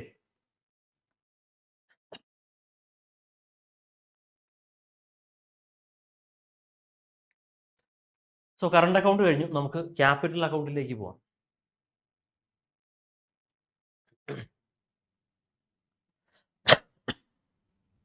so coming to capital account, എന്താണ് ക്യാപിറ്റൽ അക്കൗണ്ട് ട്രാൻസാക്ഷൻസിന്റെ പ്രത്യേകത? നമ്മൾ നേരത്തെ നമ്മുടെ റവന്യൂ ക്യാപിറ്റൽ റെസിപ്റ്റ്സിന്റെ കാര്യം പറഞ്ഞ പോലെ തന്നെ ക്യാപിറ്റൽ റെസിപ്റ്റ്സിന്റെ അതേ കൺസെപ്റ്റ് ആണ് ക്യാപിറ്റൽ അക്കൗണ്ടിൽ നമ്മളിവിടെ യൂസ് ചെയ്യാം. ഓക്കെ, ക്യാപിറ്റൽ അക്കൗണ്ട് എന്ന് പറയുന്നത് കുറച്ചധികം കാര്യങ്ങളുണ്ട്. പല സോഴ്സിലും ക്യാപിറ്റൽ അക്കൗണ്ടിന്റെ ഫോർമുല പലതായിട്ട് കൊടുക്കുക. ഇപ്പം നമ്മൾ കറണ്ട് അക്കൗണ്ടുകൾ, balance of payments head, current account, capital account. നമ്മൾ ആദ്യം കറണ്ട് അക്കൗണ്ട് കണ്ടു. കറണ്ട് അക്കൗണ്ട് ബാലൻസ് കണ്ടു. കറണ്ട് അക്കൗണ്ട് ബാലൻസിന് ഒരു ഫോർമുല ഉണ്ട്. എന്താണ്? ബാലൻസ് ഓഫ് ട്രേഡും ഇൻവിസിബിൾസും കൂടെ ചേർത്തിട്ടുണ്ട്. അതുപോലെ തന്നെ ക്യാപിറ്റൽ അക്കൗണ്ടിനും ഒരു ഫോർമുല ഉണ്ട്. ഓക്കെ, അപ്പോൾ അത് പല സോഴ്സിൽ പലതാണ് കൊടുത്തത്. ശങ്കർ ഗണേഷിൽ ഒന്ന് കൊടുക്കും, നമ്മുടെ മിനിസ്ട്രിയിലെ വേറെ ഒന്ന് കൊടുക്കും. Anyway whatever it is, ആ ഐഡിയ മനസ്സിലാക്കുക. It tabulates all capital account transactions. അതിൻ്റെ കുറച്ച് എക്സാമ്പിൾസ് ഞാനുള്ള പറയാം. ഒന്നാമത്തെ external assistance loans. External assistance loan, bilateral loans. Bilateral loan എന്ന് വെച്ചാൽ എന്താ? രണ്ട് രാജ്യങ്ങൾ തമ്മിലുള്ള ഇടപാട്. ഇപ്പം India Japan, bilateral loan. Multilateral loan എന്താ? മൾട്ടിലാറ്ററൽ ലോൺ അതായത് IMF പോലെയോ വേൾഡ് ബാങ്ക് പോലെയോ ഉള്ള മൾട്ടിലാറ്ററൽ ഏജൻസീസിൽ നിന്നും കിട്ടുന്ന ലോൺസ്. അതൊക്കെയാണ് എക്സ്റ്റേണൽ അസിസ്റ്റൻസ്. രണ്ട് external commercial borrowings. How is it different from external assistance? പേര് തന്നെ ഉണ്ട്, എക്സ്റ്റേണൽ കൊമേഴ്ഷ്യൽ ബോറോയിങ്സ്. അതായത് കൊമേഴ്ഷ്യൽ ആയിട്ടുള്ള ഏജൻസീസ്, പ്രൈവറ്റ് കമ്പനികൾ, PSUs, ഇവരൊക്കെ പുറത്തുനിന്ന് ലോൺ എടുക്കും. അല്ലെങ്കിൽ പുറത്ത് പോയി ഇൻവെസ്റ്റ് ചെയ്യും, പുറത്ത് പോയി ബോണ്ട്സ് വിൽക്കും. ഇപ്പം മസാല ബോണ്ട് നമ്മൾ വിൽക്കുന്നില്ലേ, അതുപോലെയുള്ള ബോണ്ടുകൾ വിൽക്കും. അപ്പോൾ അവിടുന്ന് അസിസ്റ്റൻസ് എടുക്കും, ലോൺ എടുക്കും. അപ്പോൾ that is external commercial borrowings. Okay, പിന്നെ ഫോറിൻ ഇൻവെസ്റ്റ്മെന്റ്. ഫോറിൻ ഇൻവെസ്റ്റ്മെന്റ് രണ്ട് ടൈപ്പ് ഉണ്ട്. എന്തൊക്കെയാണ്? FDIയും FPIയും. ഫോറിൻ ഡയറക്റ്റ് ഇൻവെസ്റ്റ്മെന്റും ഫോറിൻ പോർട്ട്ഫോളിയോ ഇൻവെസ്റ്റ്മെന്റും. എന്താണ് foreign direct investment? And what is the difference between direct investment and portfolio investment?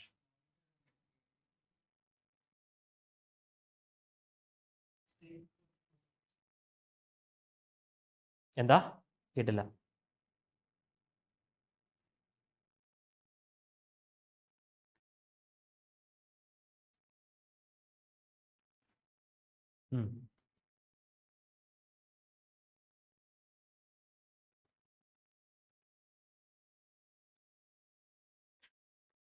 പറഞ്ഞത് ഒരു പരിധി വരെ ശരിയാണ്.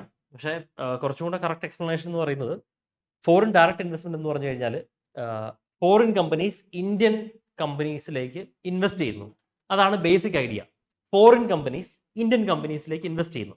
അവർക്ക് നമ്മൾ ഓൺലൈനിലെ സ്റ്റുഡൻറ്റ് പറഞ്ഞ പോലെ ഡയറക്റ്റ് ആയിട്ട് വന്ന് കമ്പനി സ്റ്റാർട്ട് ചെയ്യാം.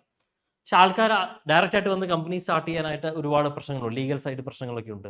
അതായത് ഇപ്പം ഒരു ഫോറിൻ കമ്പനി വരികയാണെങ്കിൽ ഒരു എക്സിസ്റ്റിംഗ് ഇന്ത്യൻ കമ്പനിയുമായിട്ട് കൊളാബറേറ്റ് ചെയ്തുകൊണ്ട് മാത്രമേ അവർക്ക് പ്രൊസീഡ് ചെയ്യാൻ സാധിക്കുള്ളൂ. ഫോർ എക്സാമ്പിൾ ഹാർലി ഡേവിഡ്സൺ, അവർ ഹീറോ മോട്ടോർ കോപ്പുമായിട്ട് ചേർന്നിട്ടാണ് ബൈക്സ് ഉൽപ്പാദിപ്പിക്കുന്നത്. അപ്പം അതുപോലെ പല കമ്പനികളും വന്ന്, ഇപ്പം മാരുതി സുസുക്കി, അപ്പോൾ അവരെല്ലാം വന്ന് സ്വന്തമായിട്ട് എസ്റ്റാബ്ലിഷ് ചെയ്യാൻ പറ്റുന്ന it is different. It's A different case. Foreign direct investment എന്ന് പറഞ്ഞു കഴിഞ്ഞാൽ അവർ ഇന്ത്യൻ കമ്പനികളിലേക്ക് ഇൻവെസ്റ്റ് ചെയ്യുന്നു. ഇന്ത്യൻ കമ്പനികൾ തന്നെ രണ്ട് ടൈപ്പ് ഉണ്ട്. ഒന്നെന്താ? ലിസ്റ്റഡ് കമ്പനീസും ഉണ്ട്, അൺലിസ്റ്റഡ് കമ്പനീസും ഉണ്ട്. എന്താണ് listed companies?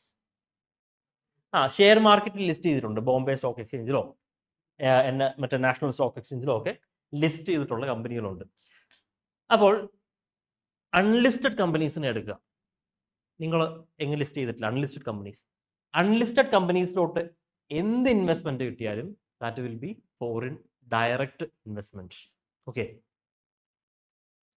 A company any amount of foreign equity investment എന്ന് പറയുന്നത് FDI ആണ്. അൺലിസ്റ്റഡ് പ്രത്യേകം ശ്രദ്ധിക്കണം, അതാണ് പ്രധാന ഡിഫറൻസ്. അൺലിസ്റ്റഡ് കമ്പനികളിലേക്ക് വിദേശത്തുനിന്ന് എന്ത് ഇൻവെസ്റ്റ്മെന്റ് കിട്ടിയാലും that is part of FDI, foreign direct investment. ഇനി ലിസ്റ്റഡ് കമ്പനീസിന്റെ കേസിൽ എങ്ങനെയാണ്? An investment becomes FDI only if it is greater than or equal to 10%. Listed companies, മാർക്കറ്റിൽ ട്രേഡ് ചെയ്യുന്ന കമ്പനീസ്, അവരുടെ ടോട്ടൽ ഇൻവെസ്റ്റ്മെന്റ് 10% കൂടുതലാണെങ്കിൽ മാത്രം, ആ കമ്പനിയുടെ ടോട്ടൽ ക്യാപിറ്റലിന്റെ 10% അതിൽ കൂടുതലോ മാത്രമാണെങ്കിൽ അതിന് എന്തായിട്ട് കൂട്ടുള്ളൂ? FDI ആയിട്ട് കൂട്ടുള്ളൂ. 10% ഓഫ് ഓണർഷിപ്പ് ആണ് കേട്ടോ കമ്പനിയുടെ. ഒരു കമ്പനിയുണ്ട്, കമ്പനിക്ക് 100% അതിൻ്റെ 10% ഓണർഷിപ്പ് മാത്രം, അതോ അതിൽ കൂടുതലോ പോകണം, എന്നാൽ മാത്രം FDIയോ 10% താഴെയാണെങ്കിലോ അപ്പോഴാണ് FPI, ഫോറിൻ പോർട്ട്ഫോളിയോ ഇൻവെസ്റ്റ്മെന്റ് ആയിട്ട് കൂട്ടുക. Okay, that is the main difference between FDI and FPI. Clear ആയോ? ഓൺലൈൻ ക്ലിയർ ആയോ difference between FDI and FPI?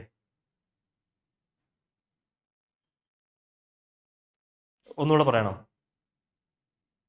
Okay പറയാം. നമുക്ക് ഇന്ത്യയിൽ 2 ടൈപ്പ് കമ്പനികൾ ഉണ്ടെന്നാണ് വിചാരിക്കുക. ഓക്കെ, അതായത് ലിസ്റ്റഡ് കമ്പനീസും ഉണ്ട്, അൺലിസ്റ്റഡ് കമ്പനീസും ഉണ്ട്. ലിസ്റ്റഡ് കമ്പനീസ് എന്ന് പറഞ്ഞു കഴിഞ്ഞാൽ അവർ ഇന്ത്യയുടെ പല stock exchange, Bombay stock exchange, national stock exchange, അങ്ങനത്തെ പല സ്റ്റോക്ക് എക്സ്ചേഞ്ചുകളിൽ അവർ ലിസ്റ്റ് ചെയ്തിട്ടുണ്ട്. അതായത് അവരുടെ കമ്പനിയുടെ ഷെയറുകൾ ഇവിടെ ട്രേഡിങ്ങിന് വെച്ചിട്ടുണ്ട്. അപ്പൊ ആ ഷെയർ നമുക്ക് മേടിക്കാം, വിൽക്കാം, ആർക്ക് വേണമെങ്കിലും സ്റ്റോക്ക് മാർക്കറ്റ് ട്രേഡിംഗ് എന്നൊക്കെ പറയത്തില്ലേ, അങ്ങനെ ട്രേഡിങ്ങിന് വേണ്ടി ലിസ്റ്റ് ചെയ്തിരിക്കുന്ന കമ്പനികളാണ് എന്ത്? Listed companies. ഇനി അങ്ങനെ ലിസ്റ്റ് ചെയ്യാത്ത കമ്പനികളുണ്ട്. ചിലപ്പോൾ ബഡ്ഡിംഗ് കമ്പനീസ് ആയിരിക്കാം, ലിസ്റ്റ് ചെയ്യാൻ മാത്രമുള്ള ക്യാപിറ്റൽ ഒന്നും ഉണ്ടായിരിക്കില്ല, ലിസ്റ്റ് ചെയ്യാൻ ഒരുപാട് ക്യാപിറ്റൽ വേണം. അപ്പൊ അങ്ങനെ ലിസ്റ്റ് ചെയ്യാത്ത കമ്പനികളെ നമ്മൾ എന്ത് വിളിക്കും? അൺലിസ്റ്റഡ് കമ്പനീസ് എന്ന് വിളിക്കും. ഓക്കെ, അപ്പൊ അങ്ങനെ ലിസ്റ്റഡും ഉണ്ട്, അൺലിസ്റ്റഡും ഉണ്ട്. ഇനി വിദേശത്തുനിന്ന് ഇൻവെസ്റ്റ്മെന്റ് വരുന്നു. ആ വിദേശത്തുനിന്ന് വരുന്ന ഇൻവെസ്റ്റ്മെന്റിനെ നമ്മൾ രണ്ടായിട്ട് ക്ലാസിഫൈ ചെയ്യും. എന്താണ്?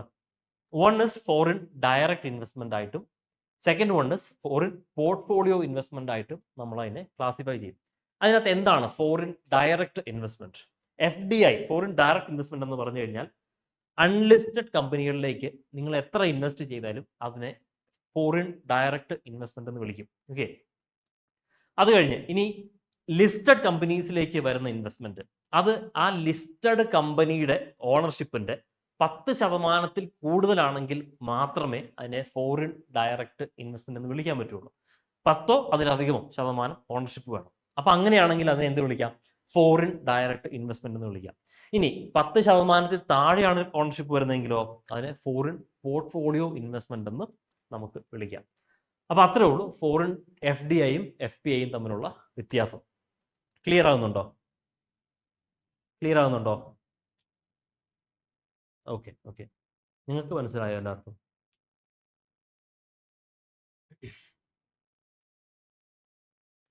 അടുത്തത് ക്യാപിറ്റൽ അക്കൗണ്ട് ആണ്.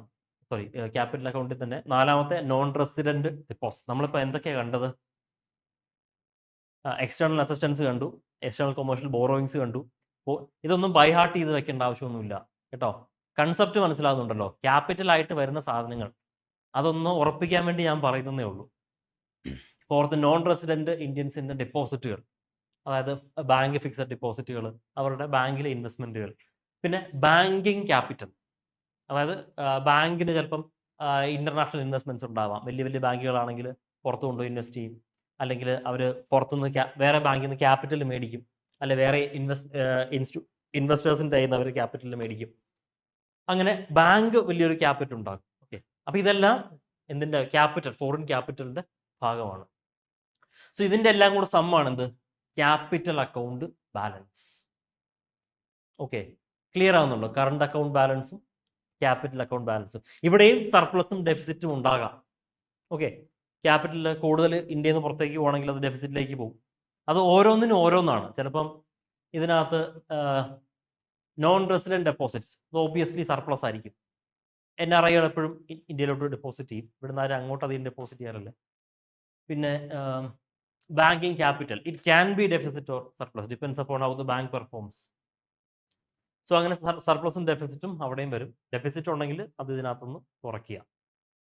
അതാണ് ക്യാപിറ്റൽ അക്കൗണ്ട് ബാലൻസ്. ക്ലിയർ ആയോ? സോ അതാണ് ബാലൻസ് ഓഫ് പേയ്മെന്റ്സിന്റെ കഥ. അത്രേ ഉള്ളൂ, കഴിഞ്ഞു. ബാലൻസ് ഓഫ് പേയ്മെന്റ്സ് ഓക്കെ അല്ലേ എല്ലാവർക്കും? ഓൺലൈൻ ഓക്കെ അല്ലേ? ബാലൻസ് ഓഫ് പേയ്മെന്റ്സ് എന്തെങ്കിലും ഡൗട്ട് ഉണ്ടോ? എന്തോ? ഓക്കെ, ബ്രേക്ക് വേണോ? ഓക്കെ ശരി.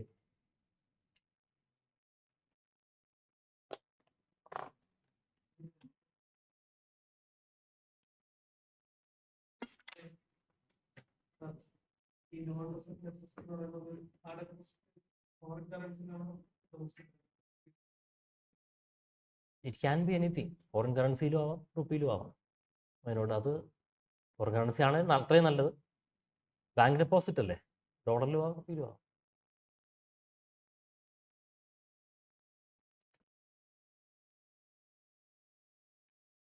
അതിന് കുറച്ചധികം ഹെഡുകളുണ്ട് ആക്ച്വലി. നമ്മുടെ ശങ്കർ ഗണേഷ് ടെക്സ്റ്റിൽ അത് പ്രത്യേകം പറഞ്ഞിട്ടുണ്ട്. Foreign NRI cash deposits, NRI deposits in other currencies എന്നൊക്കെ പറഞ്ഞ് വേറെ സെപ്പറേറ്റ് ഹെഡുകളുണ്ട്. But at the end of the day we are seeing only NRI deposit. അത്രയും മതി. അത്രയും ഡീറ്റെയിൽസിലേക്കൊന്നും പോകേണ്ട ആവശ്യം. നിങ്ങൾ ഏത് ടെക്സ്റ്റാണ് വായിക്കുന്നത് ഈ എക്കണോമിക്സിന്? ഏതാ? ആണോ? വേറെ സ്റ്റാൻഡേർഡ് ടെക്സ്റ്റ് ഒന്നും റെഫർ ചെയ്യുന്നില്ല? വിവേക് സിംഗ് അതോ രമേഷ് സിംഗാ? ആണോ? ആ.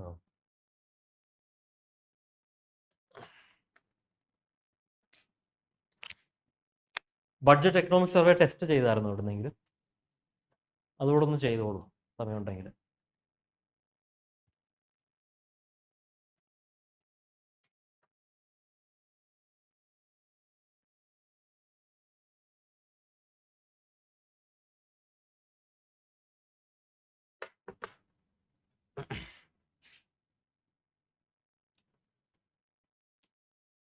എക്കണോമി റിവിഷൻ എങ്ങനെയുണ്ട്? എഫക്റ്റീവ് ആകുന്നുണ്ടോ? എന്താ ഉണ്ടോ? ഗുണമുണ്ടോ?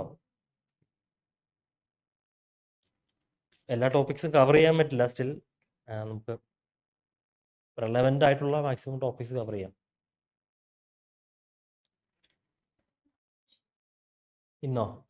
ഇന്നുകൊണ്ട് തീരില്ലായിരിക്കും. We may need one more session.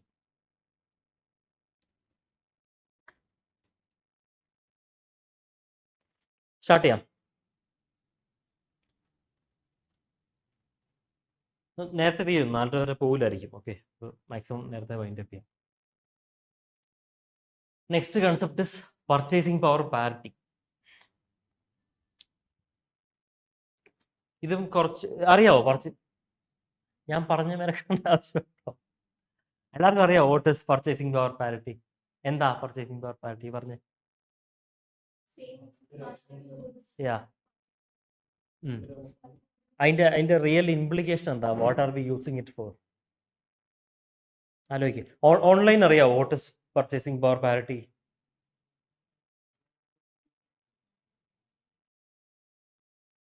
Online ആരെങ്കിലും റെസ്പോണ്ട് ചെയ്തേ? You know what is purchasing power parity?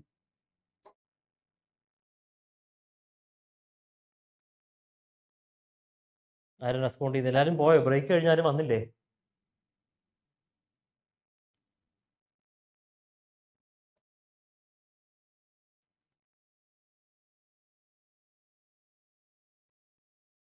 Online ഇരുന്ന സുഖമാണല്ലോ, ആർക്കും ഒന്നും മിണ്ടണ്ടല്ലോ, ആരും ഒന്നും ചോദിക്കുകയല്ലോ. Anyway, make sure you make maximum out of the time. Okay, ശ്രദ്ധിച്ചിരിക്കുക. എനിക്കിപ്പോൾ ഒന്നും ചെയ്യാൻ പറ്റില്ല, നിങ്ങൾ ശ്രദ്ധിച്ചിരിക്കുക, അത്രേ ഉള്ളൂ. പറഞ്ഞു വന്നത് പർച്ചേസിംഗ് പവർ പാർട്ടി. പറ, എന്താ? What is implication? ആ ആ യാ യാ നമ്മൾ യൂസ് ചെയ്യുന്ന ഒരു മെട്രിക് ആണ്. യാ yeah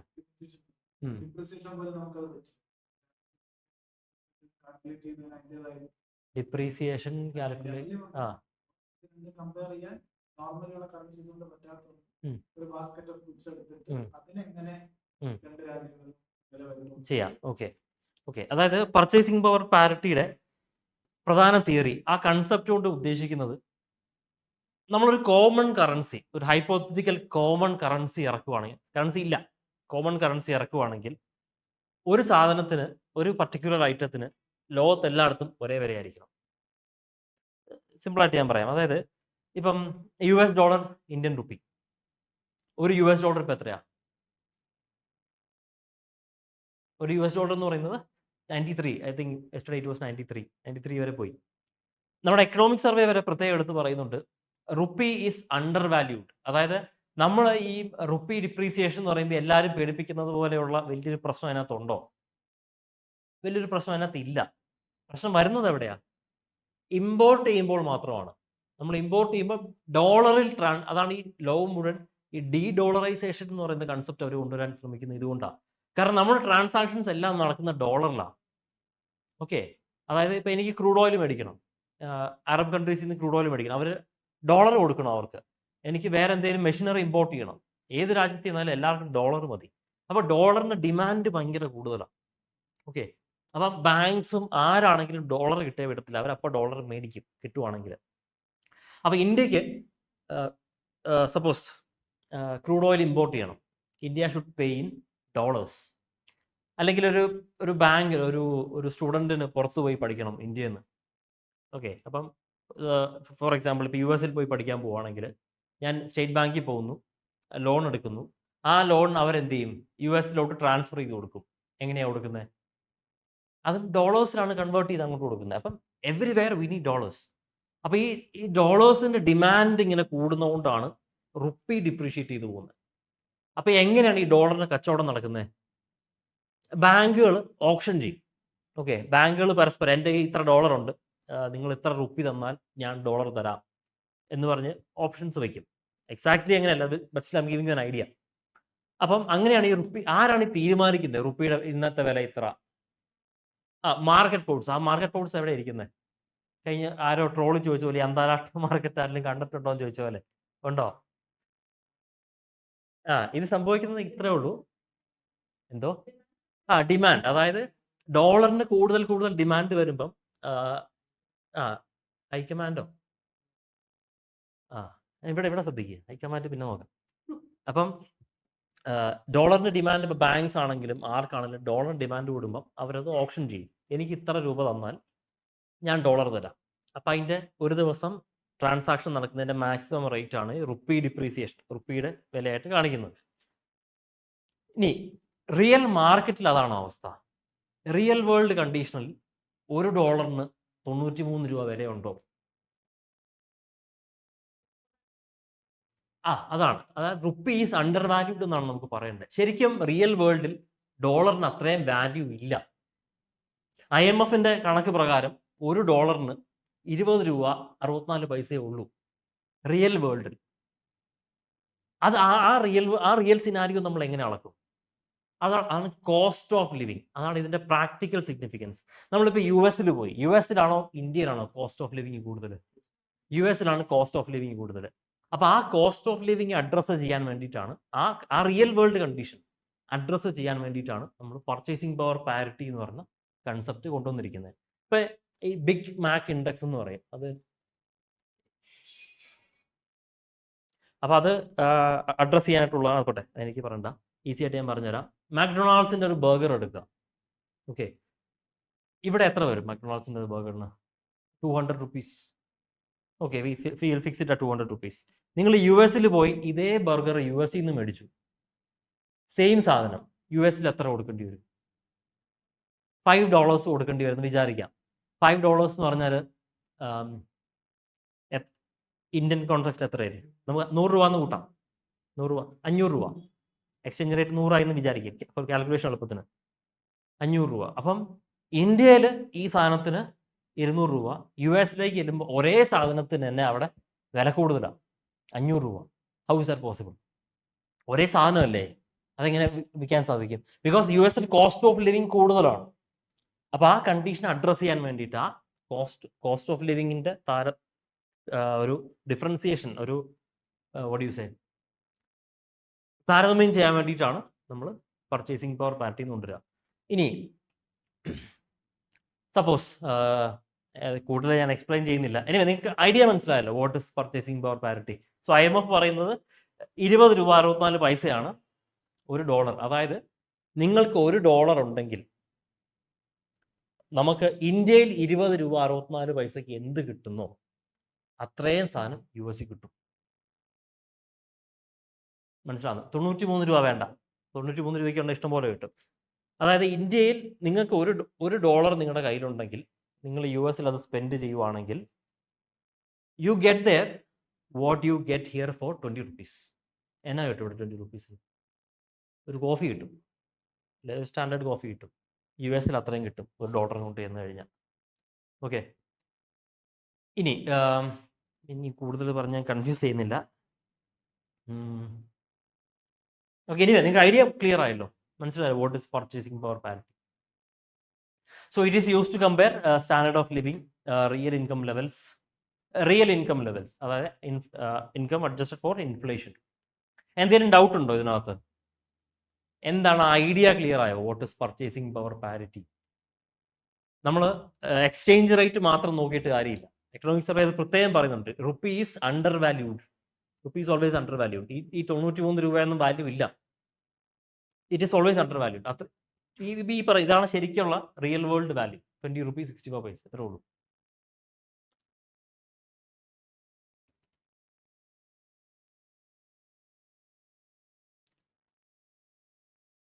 next topic is convertibility. എന്താണ് കൺവേർട്ടബിലിറ്റി? സിമ്പിൾ ടോപ്പിക്കാണ്, ഇത് 2 ടോപ്പിക് ഇവിടെ തീർന്നാൽ തീരും. What is convertibility?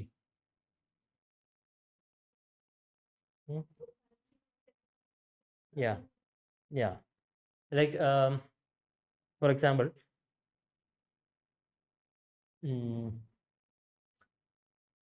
നമുക്ക് ഇവിടെയും കറണ്ട് അക്കൗണ്ടും ക്യാപിറ്റൽ അക്കൗണ്ടും ഉണ്ട്. ഓക്കെ, കൺവേർട്ടബിലിറ്റി എന്ന് പറഞ്ഞു കഴിഞ്ഞാൽ ഇപ്പം ഇന്ത്യയിൽ നിന്ന് US ഒരാൾ പോവുക, അപ്പം ഞാൻ കുറച്ച് പൈസ അങ്ങോട്ട് കൊണ്ടുപോകുന്നുണ്ട്.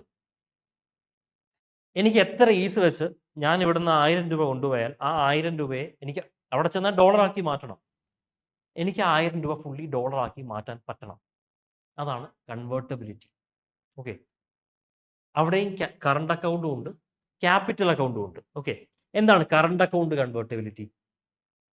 നമ്മൾ പറഞ്ഞ കറണ്ട് അക്കൗണ്ട് സാധനങ്ങളൊക്കെ തന്നെ, അതായത് കറണ്ട് അക്കൗണ്ട് ട്രാൻസാക്ഷൻസ് എല്ലാം തന്നെ ഇന്ത്യയിൽ current account capital convertibility fully convertible ആണെന്നാണ് അർത്ഥം. കൺവേർട്ടബിലിറ്റി എന്നെന്ന് മനസ്സിലായോ?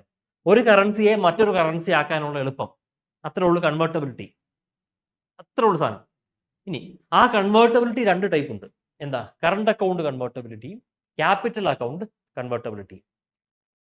ഇനി ഇന്ത്യയിൽ കറണ്ട് അക്കൗണ്ട് കൺവേർട്ടബിലിറ്റി ടോട്ടലാണ് 100% കറണ്ട് അക്കൗണ്ട് കൺവേർട്ടബിലിറ്റിയും പാർഷ്യൽ ക്യാപിറ്റൽ അക്കൗണ്ട് കൺവേർട്ടബിലിറ്റി ആണുള്ളത്. Logically think why? Online clear ആവുന്നുണ്ടോ പറയുന്നത്?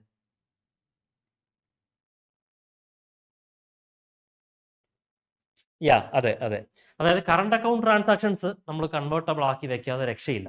കാരണം ദൈനംദിന കാര്യങ്ങൾ നടക്കണം, ഇൻബോർഡ്സ് നടക്കണം, ആൾക്കാർക്ക് യാത്ര ചെയ്യണം. അപ്പോൾ അവിടെ കൺവേർട്ട് ചെയ്യാൻ ബുദ്ധിമുട്ട് വെച്ച് കഴിഞ്ഞാൽ നമുക്ക് ഇൻകം കിട്ടത്തില്ല, ആൾക്കാരൊന്നും ഇങ്ങോട്ട് വരത്തില്ല, ടൂറിസ്റ്റുകൾ വരത്തില്ല, അതെല്ലാം പ്രശ്നത്തിലാവും. സോ അതുകൊണ്ട് ഫുള്ള് കറണ്ട് അക്കൗണ്ട് കൺവേർട്ടബിലിറ്റി വെച്ചിട്ടുണ്ട്. ക്യാപിറ്റൽ അക്കൗണ്ട് കൺവേർട്ടബിലിറ്റിയുടെ പ്രശ്നം, it is in large values. അതായത് ഇൻവെസ്റ്റ്മെന്റ് ആണല്ലോ, ക്യാപിറ്റൽ ആണ്, അത് 1-2 രൂപയല്ല, it is in large values. അപ്പം ഞാനത് ഫുള്ളി കൺവേർട്ടബിൾ ആക്കി വെച്ച് കഴിഞ്ഞാൽ ഒരാൾക്ക് പെട്ടെന്ന് ഇതെടുത്ത് അങ്ങോട്ട് മാറ്റാൻ പറ്റും. ഒരു എക്കണോമിക് ക്രൈസിസ് വന്നു കഴിഞ്ഞാൽ പെട്ടെന്ന് ഇന്ത്യയിൽ നിന്ന് ക്യാപിറ്റൽ മുഴുവൻ വലിച്ച് വിദേശത്തേക്ക് കൊണ്ടുപോകാൻ പറ്റും. അപ്പോൾ അത് ഇന്ത്യൻ എക്കണോമിയെ ഭയങ്കരമായിട്ട് ഡീസ്റ്റേബിലൈസ് ചെയ്യും. നമുക്കറിയാം, ഇപ്പം ഒരു റഷ്യ ഉക്രൈൻ വാർ ഉണ്ടാകുമ്പോൾ തന്നെ ഇന്ത്യയിൽ നിന്ന് പോർട്ട്ഫോളിയോ ഇൻവെസ്റ്റേഴ്സ് എല്ലാം ആദ്യം പോകും, ആദ്യം അവരോടും. കാരണം അവർക്ക് ഇൻവെസ്റ്റ്മെന്റ് വലിച്ചുകൊണ്ട് പോകാൻ വലിയ പാടൊന്നുമില്ല, കുറച്ച് ഇൻവെസ്റ്റ്മെന്റേ ഉള്ളൂ. പിന്നെ പോകുന്നത് ഫോറിൻ ഡയറക്റ്റ് ഇൻവെസ്റ്റേഴ്സാണ്. പിന്നെ ഇന്ത്യൻ ഓണ്ടർപ്രണേഴ്സ് ഉണ്ട്, ഇന്ത്യയിലുള്ളവർ തന്നെ, അവരും അവരുടെ ക്യാപിറ്റൽ സേഫ് ഹെവൻസിലേക്ക് കൊണ്ടുപോകും. അപ്പം അങ്ങനെ കൊണ്ടുപോകുന്നത് തടയാൻ വേണ്ടി, അങ്ങനെ കൊണ്ടുപോകുന്ന ഒരു പരിധി വരെ തടഞ്ഞു വെക്കാൻ വേണ്ടിയിട്ടാണ് നമ്മൾ പാർഷ്യൽ ക്യാപിറ്റൽ അക്കൗണ്ട് കൺവേർട്ടബിലിറ്റി കൊണ്ടുവന്നിട്ടുള്ളത്. ഓക്കെ, ഈസി ടോപ്പിക് അല്ലേ?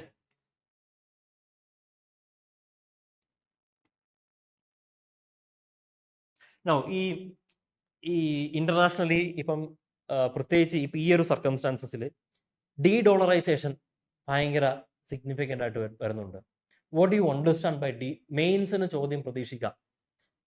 എനിക്ക് തോന്നുന്നു നേരത്തെ ഇന്റർനാഷണലൈസേഷൻ ഓഫ് റുപ്പി എന്ന് പറഞ്ഞ ടോപ്പിക്കിനെ പറ്റി ചോദിച്ചിട്ടുണ്ടായിരുന്നു, മൈ ഡൗട്ട്. എനിവേ, ഇപ്പം ആക്റ്റീവായിട്ട് ഇന്ത്യ ഡീ ഡോളറൈസേഷൻ പരിശോധിക്കുന്നുണ്ട്.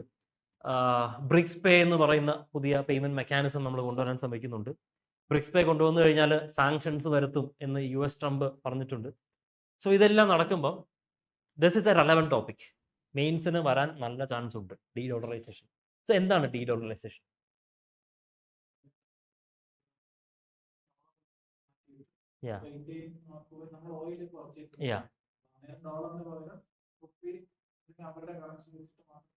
ട്രാൻസാക്ഷൻ നടത്തും, ഡിമാൻഡ് കുറയ്ക്കാം. ഓക്കെ, അപ്പം അതാണ് നമ്മുടെ ഉദ്ദേശം. ഇപ്പൊ for example Russian vostro accounts, എന്താണ് Russian vostro accounts? Vostro accounts എന്ന് കേട്ടിട്ടില്ലേ? അതായത് ഇന്ത്യയും റഷ്യയും തമ്മിൽ ഓയിൽ ട്രേഡിംഗ് ഇപ്പം ഭയങ്കര ഫ്രീക്വന്റ് ആയിട്ട് നടത്തി വരുന്നുണ്ട്. അപ്പം ഇന്ത്യയും റഷ്യയും തീരുമാനിച്ചു നമുക്ക് ഡോളർ വേണ്ട, ഇന്ത്യൻ റുപ്പിയിൽ തന്നെ ട്രേഡ് നടത്താം എന്ന് അവർ സമ്മതിച്ചിട്ടുണ്ട്. അപ്പം ഇന്ത്യൻ ബാങ്ക്സിന് റഷ്യയിലൊരു അക്കൗണ്ട് ഉണ്ട് ഈ ട്രാൻസാക്ഷൻസ് നടത്താൻ വേണ്ടി. That is known as vostro accounts. Vostro accounts. ഇനി എങ്ങനെയാണ് റഷ്യക്ക് അത് ഫീസിബിൾ ആകുന്നത്? ഇപ്പൊ എല്ലാവർക്കും ഡോളറാ വേണ്ടേ? ഇങ്ങനെ അല്ല, തിരിച്ച് ഇന്ത്യൻ ബാങ്ക്സ് റഷ്യയിലുള്ളതാണ് വോസ്റ്റോ. വോസ്റ്റോ ആൻഡ് നോസ്റ്റോ ഉണ്ടല്ലേ? I doubt. Vostro and nostro എന്ന് പറഞ്ഞുണ്ട്. That's right. I doubt. അതൊന്ന് ചെക്ക് ചെയ്യണം. ഇവിടെ ഉള്ളത് നോസ്ട്രോ, അവരുടെ vostro. Yes, okay. Okay. I hope that's right. അതൊന്ന് ചെക്ക് ചെയ്യണം കേട്ടോ, വെരി ഇമ്പോർട്ടൻറ്റ്. സോ എന്തായാലും ഞാൻ ചോദിച്ചു വന്നത്, how can Russia do it? വേറെ എല്ലാവർക്കും ഡോളർ മതി, കാരണം ഡോളർ കിട്ടിയാലേ ബാക്കിയുള്ള രാജ്യങ്ങളോട്ട് ട്രേഡ് ചെയ്യാൻ പറ്റുള്ളൂ. ഇന്ത്യൻ റുപ്പി കിട്ടി കഴിഞ്ഞാൽ വേറെ രാജ്യങ്ങളോട്ടൊന്നും ട്രേഡ് നടക്കത്തില്ല. How is it possible for Russia to do it with us?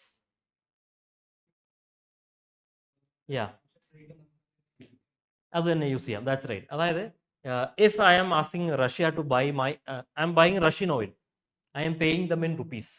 Our rupees hold ചെയ്യുന്നു. ആ റുപ്പി അവരെങ്ങനെ സ്പെൻഡ് ചെയ്യും? അവർ തിരിച്ച് നമുക്ക് തന്നെ തന്നാൽ മതി. That's right. അവർ തിരിച്ച് നമുക്ക് തന്നെ തരുന്നു. എന്നിട്ട് നമ്മുടെ കയ്യിൽ നിന്ന് നമ്മുടെ എക്സ്പോർട്ട്സ് അങ്ങോട്ട് പോകുന്നു. അപ്പം റുപ്പി ടു ആൻഡ് ഫ്രോ നടക്കും. ബട്ട് ആ ബാലൻസ് നമുക്ക് ഒരിക്കലും ഹിറ്റ് ചെയ്യാൻ സാധിക്കില്ല. കറക്റ്റ് ഇത്ര രൂപയ്ക്കുള്ള സാധനം അങ്ങോട്ട് പോയി, ഇത്ര രൂപയ്ക്കുള്ള സാധനം ഇങ്ങോട്ട് വരണം, അത് പറ്റില്ല. അപ്പം അവിടെയാണ് അവിടെ ഒരു മൾട്ടിലാറ്ററൽ ഒരു തേർഡ് കൺട്രി വരേണ്ടത്. Okay, now India can give rupees to Russia, buy oil from the. Russia can give rupees back to us, buy our goods. അപ്പോൾ അവിടെ ഒരു സർപ്ലസ് റുപ്പി റഷ്യയുടെ കയ്യിലുണ്ടെങ്കിൽ റഷ്യ അടുത്ത വേണ്ട അല്ല സൗത്ത് ആഫ്രിക്കയോട് പറയുന്നു, ഓക്കെ എൻ്റെ കയ്യിൽ കുറച്ച് റുപ്പീസ് ഉണ്ട്. സൗത്ത് ആഫ്രിക്ക എന്ത് ചെയ്യും? റുപ്പിയിൽ റഷ്യ എന്ത് ചെയ്യും? സൗത്ത് ആഫ്രിക്കയ്ക്ക് റുപ്പി കൊടുക്കും. സൗത്ത് ആഫ്രിക്കയിൽ നിന്ന് ഡയമണ്ട് റഷ്യ അങ്ങോട്ട് മേടിക്കും. അപ്പോൾ സൗത്ത് ആഫ്രിക്കയുടെ കയ്യിൽ റുപ്പി വന്നു. South Africa can bye from us, തിരിച്ച് റുപ്പി നമുക്ക് തന്നെ തരുന്നു. അപ്പം റുപ്പി ലോകത്ത് മുഴുവൻ പോകേണ്ട ആവശ്യമില്ല. India is a huge country, India is a huge economy. നമുക്ക് തന്നെ നമ്മുടെ റുപ്പി ആവശ്യമുണ്ട്. So trade can circulate like that. മനസ്സിലായോ? ആ ഡി ഡോളറൈസേഷൻ എങ്ങനെയാണ് വർക്ക്ഔട്ട് ആവുന്നതെന്ന് മനസ്സിലായോ? നിങ്ങൾക്ക് മെയിൻസിൽ എഴുതാം, you can write.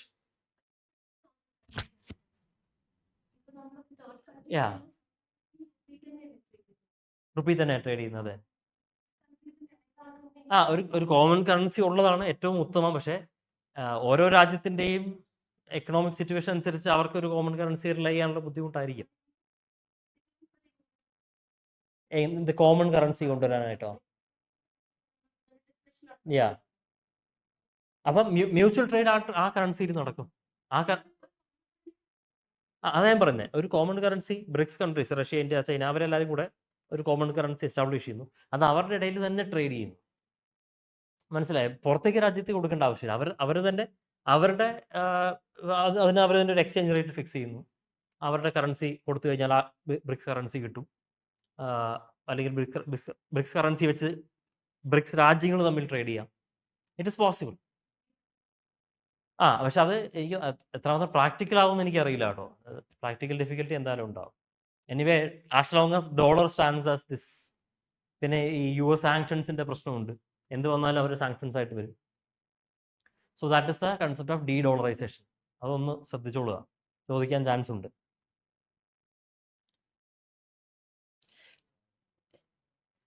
Petro dollar എന്ന് പറയുന്നത് ഇത് തന്നെ. അതായത് ഈ ട്രാൻസാക്ഷൻസ് എല്ലാം നടത്തുന്നത് ഡോളറിലാണ്. ഈ എല്ലാ രാജ്യങ്ങൾക്കും ഡോളർ മതി. So dollar has become A huge what say എപ്പോഴും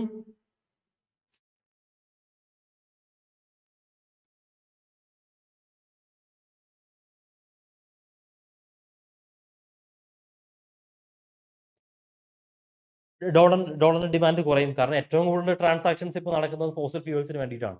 മർച്ചൻഡൈസ് ട്രേഡ് നടക്കുന്നുണ്ട്. But still fossil fuel transactions ഡോളറിന്റെ ഡിമാൻഡ് ഭയങ്കരമായിട്ട് കൂട്ടി നിർത്തുന്നുണ്ട്. കാരണം ഇന്ത്യ, ചൈന ഭയങ്കരമായ ലോകത്തെ second and third fossil fuel crude oil importers ആണ്. അപ്പോൾ ഇവർക്ക് ഫോസിൽ ഫ്യൂൾസ് കിട്ടണമെങ്കിൽ അത്രയും ഡോളർ സപ്ലൈ ചെയ്തുകൊണ്ടിരിക്കണം. അപ്പോൾ ഡോളറിന് എപ്പോഴും അത്രയും ഡിമാൻഡ് ഉണ്ട്. Always it is in demand, ഒരു സർപ്ലസ് ഇല്ല. Always it is in deficit. Deficit എന്നല്ല, ഒരു ഡിമാൻഡ് അതിന് സസ്റ്റെയിൻ ചെയ്യുന്നുണ്ട്. അപ്പം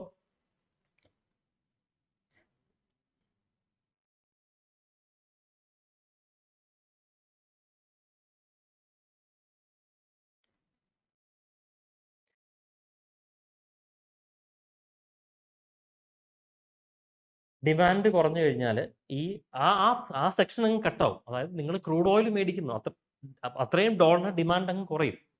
ഇന്ത്യയും ചൈനയും പോലുള്ള രാജ്യങ്ങൾ ഇത്രയും ക്രൂഡ് ഓയിൽ ഇമ്പോർട്ട് ചെയ്യുമ്പോൾ അത്രയും ഡോളറിന് ഡിമാൻഡ് സൃഷ്ടിച്ചുകൊണ്ടിരിക്കുകയാണ്. അപ്പം പെട്രോൾ ഇമ്പോർട്ട്സ് നിന്ന് കഴിഞ്ഞാൽ ഡോളറിന്റെ അത്രയും ഉപയോഗം കുറയും, അത്രേ ഉള്ളൂ. അപ്പോഴും ബാക്കി മർച്ചൻഡൈസ് ട്രേഡ് നടക്കുന്നതെല്ലാം ഡോളറിൽ തന്നെ ആയിരിക്കും. As long as we don't switch, നമ്മൾ ബാക്കി കറൻസിയോട് സ്വിച്ച് ചെയ്തില്ലെങ്കിൽ മർച്ചൻഡൈസ് ട്രേഡ് നടക്കുന്നത് ഡോളറിൽ തന്നെ ആയിരിക്കും. അപ്പം ഓക്കെ,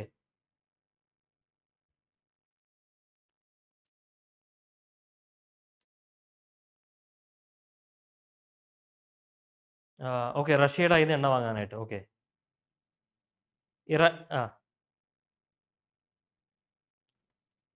ഇറാന്റെ കയ്യിൽ നിന്നല്ല, ഇറാന്റെ നിലവിൽ കപ്പലുകളിൽ സ്റ്റോക്ക് കിടക്കുന്നുണ്ട്, അത് മേടിക്കാനായിട്ട് കൊടുത്തിട്ടുണ്ട്. യാ, ദാറ്റ്സ് റൈറ്റ്.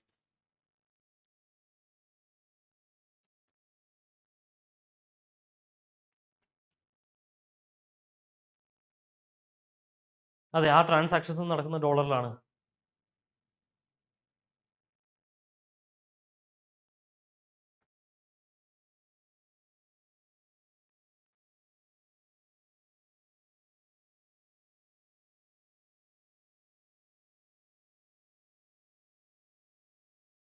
ഇല്ല, ഇവിടെ ഡോളറിന്റെ അത് വേറൊരു ടോട്ടലി ഡിഫറെന്റ് ഇഷ്യൂ ആണ്.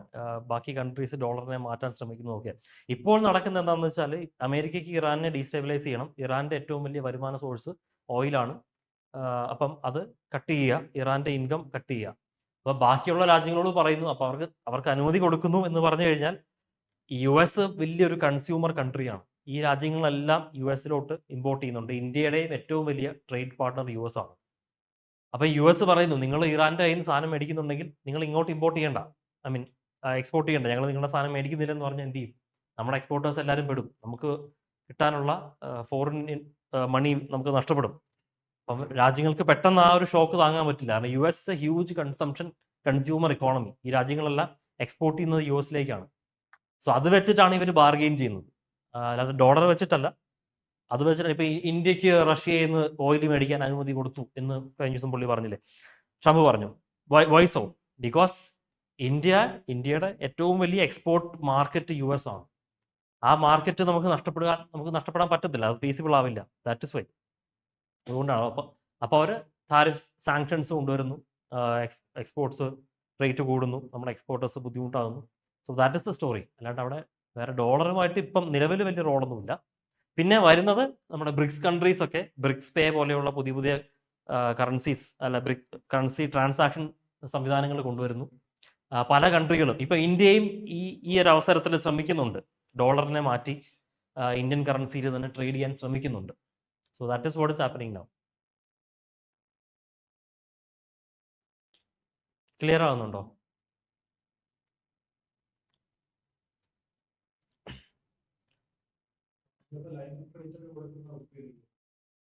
ലൈൻ ഓഫ് ക്രെഡിറ്റ് അത് റിപ്പീറ്റ് യാ, അത് that is to our advantage. അവർക്ക് വേണമല്ലോ, സോ നമ്മുടെ ടേംസ് അവർ അക്സെപ്റ്റ് ചെയ്യാൻ തയ്യാറാവും.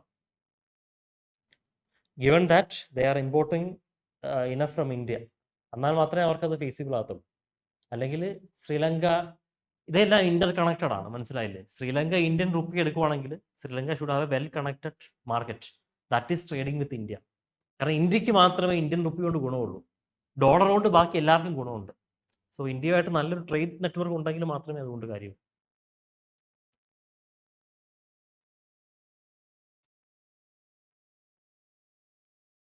So coming to our last topic here, barriers of trade.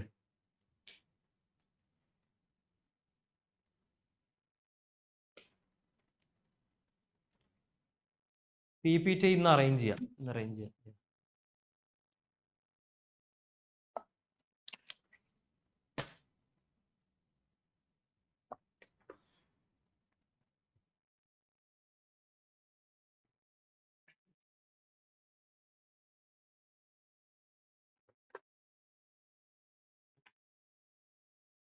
So what do you mean by barriers of trade? അറിയാലോ, നമ്മുടെ എക്കണോമിയെ സംരക്ഷിക്കാനായിട്ട്, നമ്മൾ ഇമ്പോർട്ട്സ് കുറയ്ക്കാനായിട്ട് we will do several mechanisms. So എന്തൊക്കെയാ, what are the types of barriers of trade? എന്താ quotas അല്ല, I mean that is A subset of something else. നമുക്ക് പ്രധാനമായിട്ട് 2 type of barriers of trade ആണ്.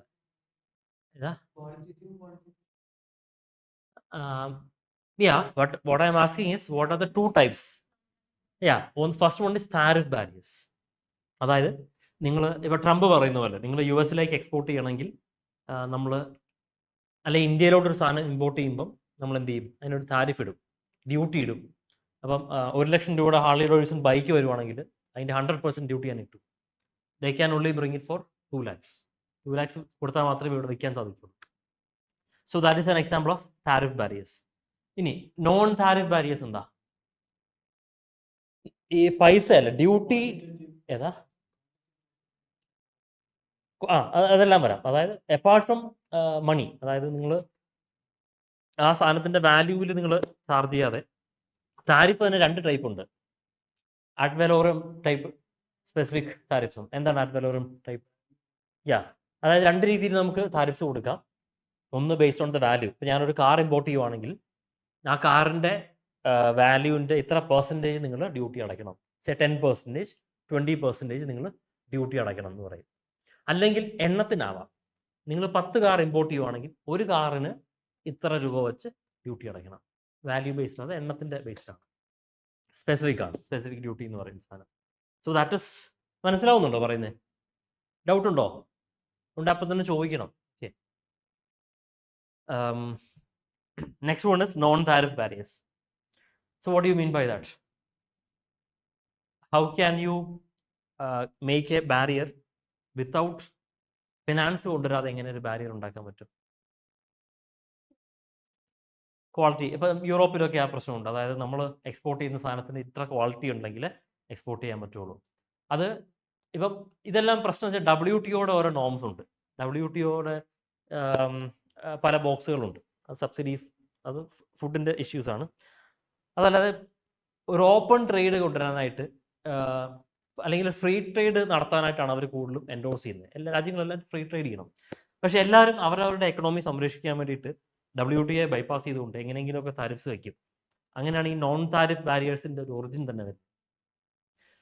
Four example, sanitary and phyto sanitary barriers കേട്ടിട്ടുണ്ടോ? What do you mean by that? What is the meaning of sanitary? Health അല്ലേ? Sanitary barriers എന്ന് പറഞ്ഞാൽ human and animal health. അപ്പം ഞാൻ പറയുന്നു, നിങ്ങളൊരു സാധനം ഇങ്ങോട്ട് ഇമ്പോർട്ട് ചെയ്യണമെങ്കിൽ ഞങ്ങളുടെ ഹെൽത്ത് നോംസ് ഇത്രയാണ്, അത് മീറ്റ് ചെയ്യണം. ഫോർ എക്സാമ്പിൾ എന്താ, ഫോർ എക്സാമ്പിൾ ആപ്പിൾ നമ്മൾ ഇമ്പോർട്ട് ചെയ്യണം. ആ ആപ്പിളിന് ഇത്ര ന്യൂട്രീഷൻ വാല്യൂ ഉണ്ടായിരിക്കണം, ഇത്ര കാലറിഫിക് വാല്യൂ ഉണ്ടായിരിക്കണം, പെസ്റ്റിസൈഡ്സ് കണ്ടന്റ് പാടില്ല, തീരെ പാടില്ല. നമ്മുടെ ഇവിടുന്ന് പോകുന്ന എക്സ്പോർട്സിൻ്റെ പ്രധാന പ്രശ്നം അതാ, പെസ്റ്റിസൈഡ് കണ്ടന്റ് കൂടുതലായിട്ടാണ് പറയുന്നത്. That is A sanitary type of trade barrier. Phyto sanitary എന്ന് പറഞ്ഞാലോ, പ്ലാന്റ്സ്. ഫൈറ്റോ എന്ന് പറഞ്ഞാൽ പ്ലാന്റ്സുമായിട്ട് ബന്ധപ്പെട്ട കാര്യങ്ങൾ. എക്സോട്ടിക് പ്ലാന്റ്സിനെ ഇമ്പോർട്ട് ചെയ്യാൻ പറ്റില്ല. ഇപ്പം നമ്മൾ ഓസ്ട്രേലിയയിലോട്ടൊക്കെ പോവുകയാണെങ്കിൽ, പോയിട്ടുള്ളവർക്കറിയാം, ലൈക്ക് അവർ നമ്മുടെ ഷൂസ് വരെ അവർ ഇത് ചെയ്യും. എന്ന് വെച്ചാൽ ക്ലീൻ ചെയ്തിട്ട് മാത്രമേ അങ്ങോട്ട് കയറാൻ പറ്റുള്ളൂ. കാരണം നമ്മുടെ അത് താരിഫ് ബാരിയേഴ്സുമായിട്ട് ബന്ധമൊന്നുമില്ല. Just telling.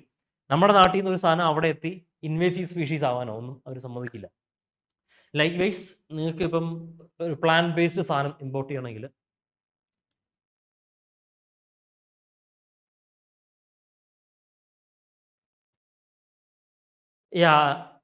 അത് ബാരിയർ അല്ല, അത് ട്രേഡ് ബാരിയർ അല്ല. അങ്ങനത്തെ ഇഷ്യൂസ് ഇപ്പം എൻ്റെ കയ്യിൽ സെയിം തിങ്. അതെ, അതായത് അവർ കറക്റ്റായിട്ട് നിയമം വെച്ചിട്ടുണ്ട്. നമ്മുടെ ഇവിടുന്ന് ഉള്ള പ്ലാൻസോ അങ്ങനെയൊന്നും അങ്ങോട്ട് കൊണ്ടുപോകാൻ പറ്റില്ല. കാരണം അതൊരു ഐലൻഡ് കൺട്രിയാണ്. അപ്പോൾ അവിടെ ഒരു ഇൻവേഷൻ വന്നു കഴിഞ്ഞാൽ അവർക്ക് അത് ഭയങ്കര ബുദ്ധിമുട്ടാവും. ലൈക്ക് നമ്മുടെ നാട്ടിലൊക്കെ ഒരുപാട് ഇൻവേസീവ് സ്പീഷീസ് ഒക്കെ വന്നിട്ടില്ല. മറ്റേ ലന്താനം എന്നൊക്കെ പറയുന്ന സാധനം. എന്താ ജൂലി ഫ്ലോറ, അത് തന്നെ നമ്മുടെ നാട്ടിലൊക്കെ ആണ്. ഇപ്പം അത് എനിക്കൊന്ന് ഓർണമെന്ററി ആയിട്ട് ആൾക്കാർ വെച്ച് തുടങ്ങി. സോ എനിവേ, ഇതുപോലെ പ്ലാന്റ് വെറൈറ്റീസ് കൊണ്ടുവരണമെങ്കിൽ we can put a barrier. So that is phyto sanitary barriers.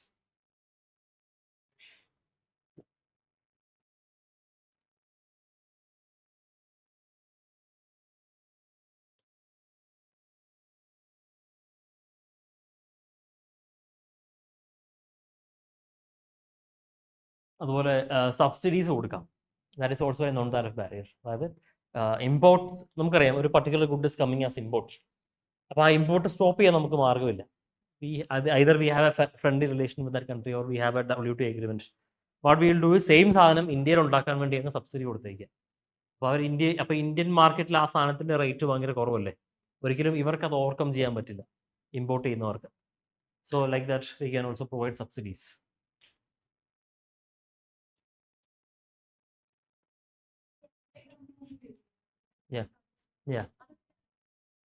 Anti dumping duty അത് ഞാനത് കണ്ടിരുന്നു. അത് പല സോഴ്സിൽ പലതായിട്ട് കൊടുത്തിട്ടുണ്ട്, tariff ബാരിയറായിട്ടും.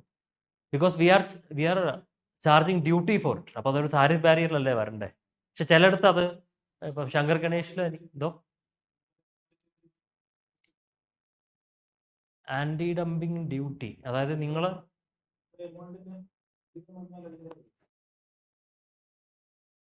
Still there is a duty being applied. നിങ്ങൾ ആ പണം അടച്ചാൽ മാത്രമല്ലേ ആ സാധനത്തിൻ്റെ വില കൂട്ടുവാണ്.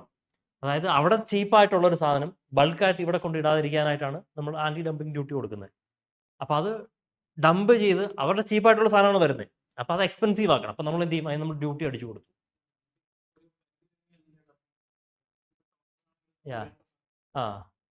ബൾക്കായിട്ട് വരുമ്പോഴാണ്. But still what we are doing is a duty. നമ്മളൊരു ഡ്യൂട്ടിയാണ് കൊടുക്കുന്നത്. Duty means quantity wise restriction വരുന്നുണ്ടല്ലേ. In that sense it can be a non tariff barrier.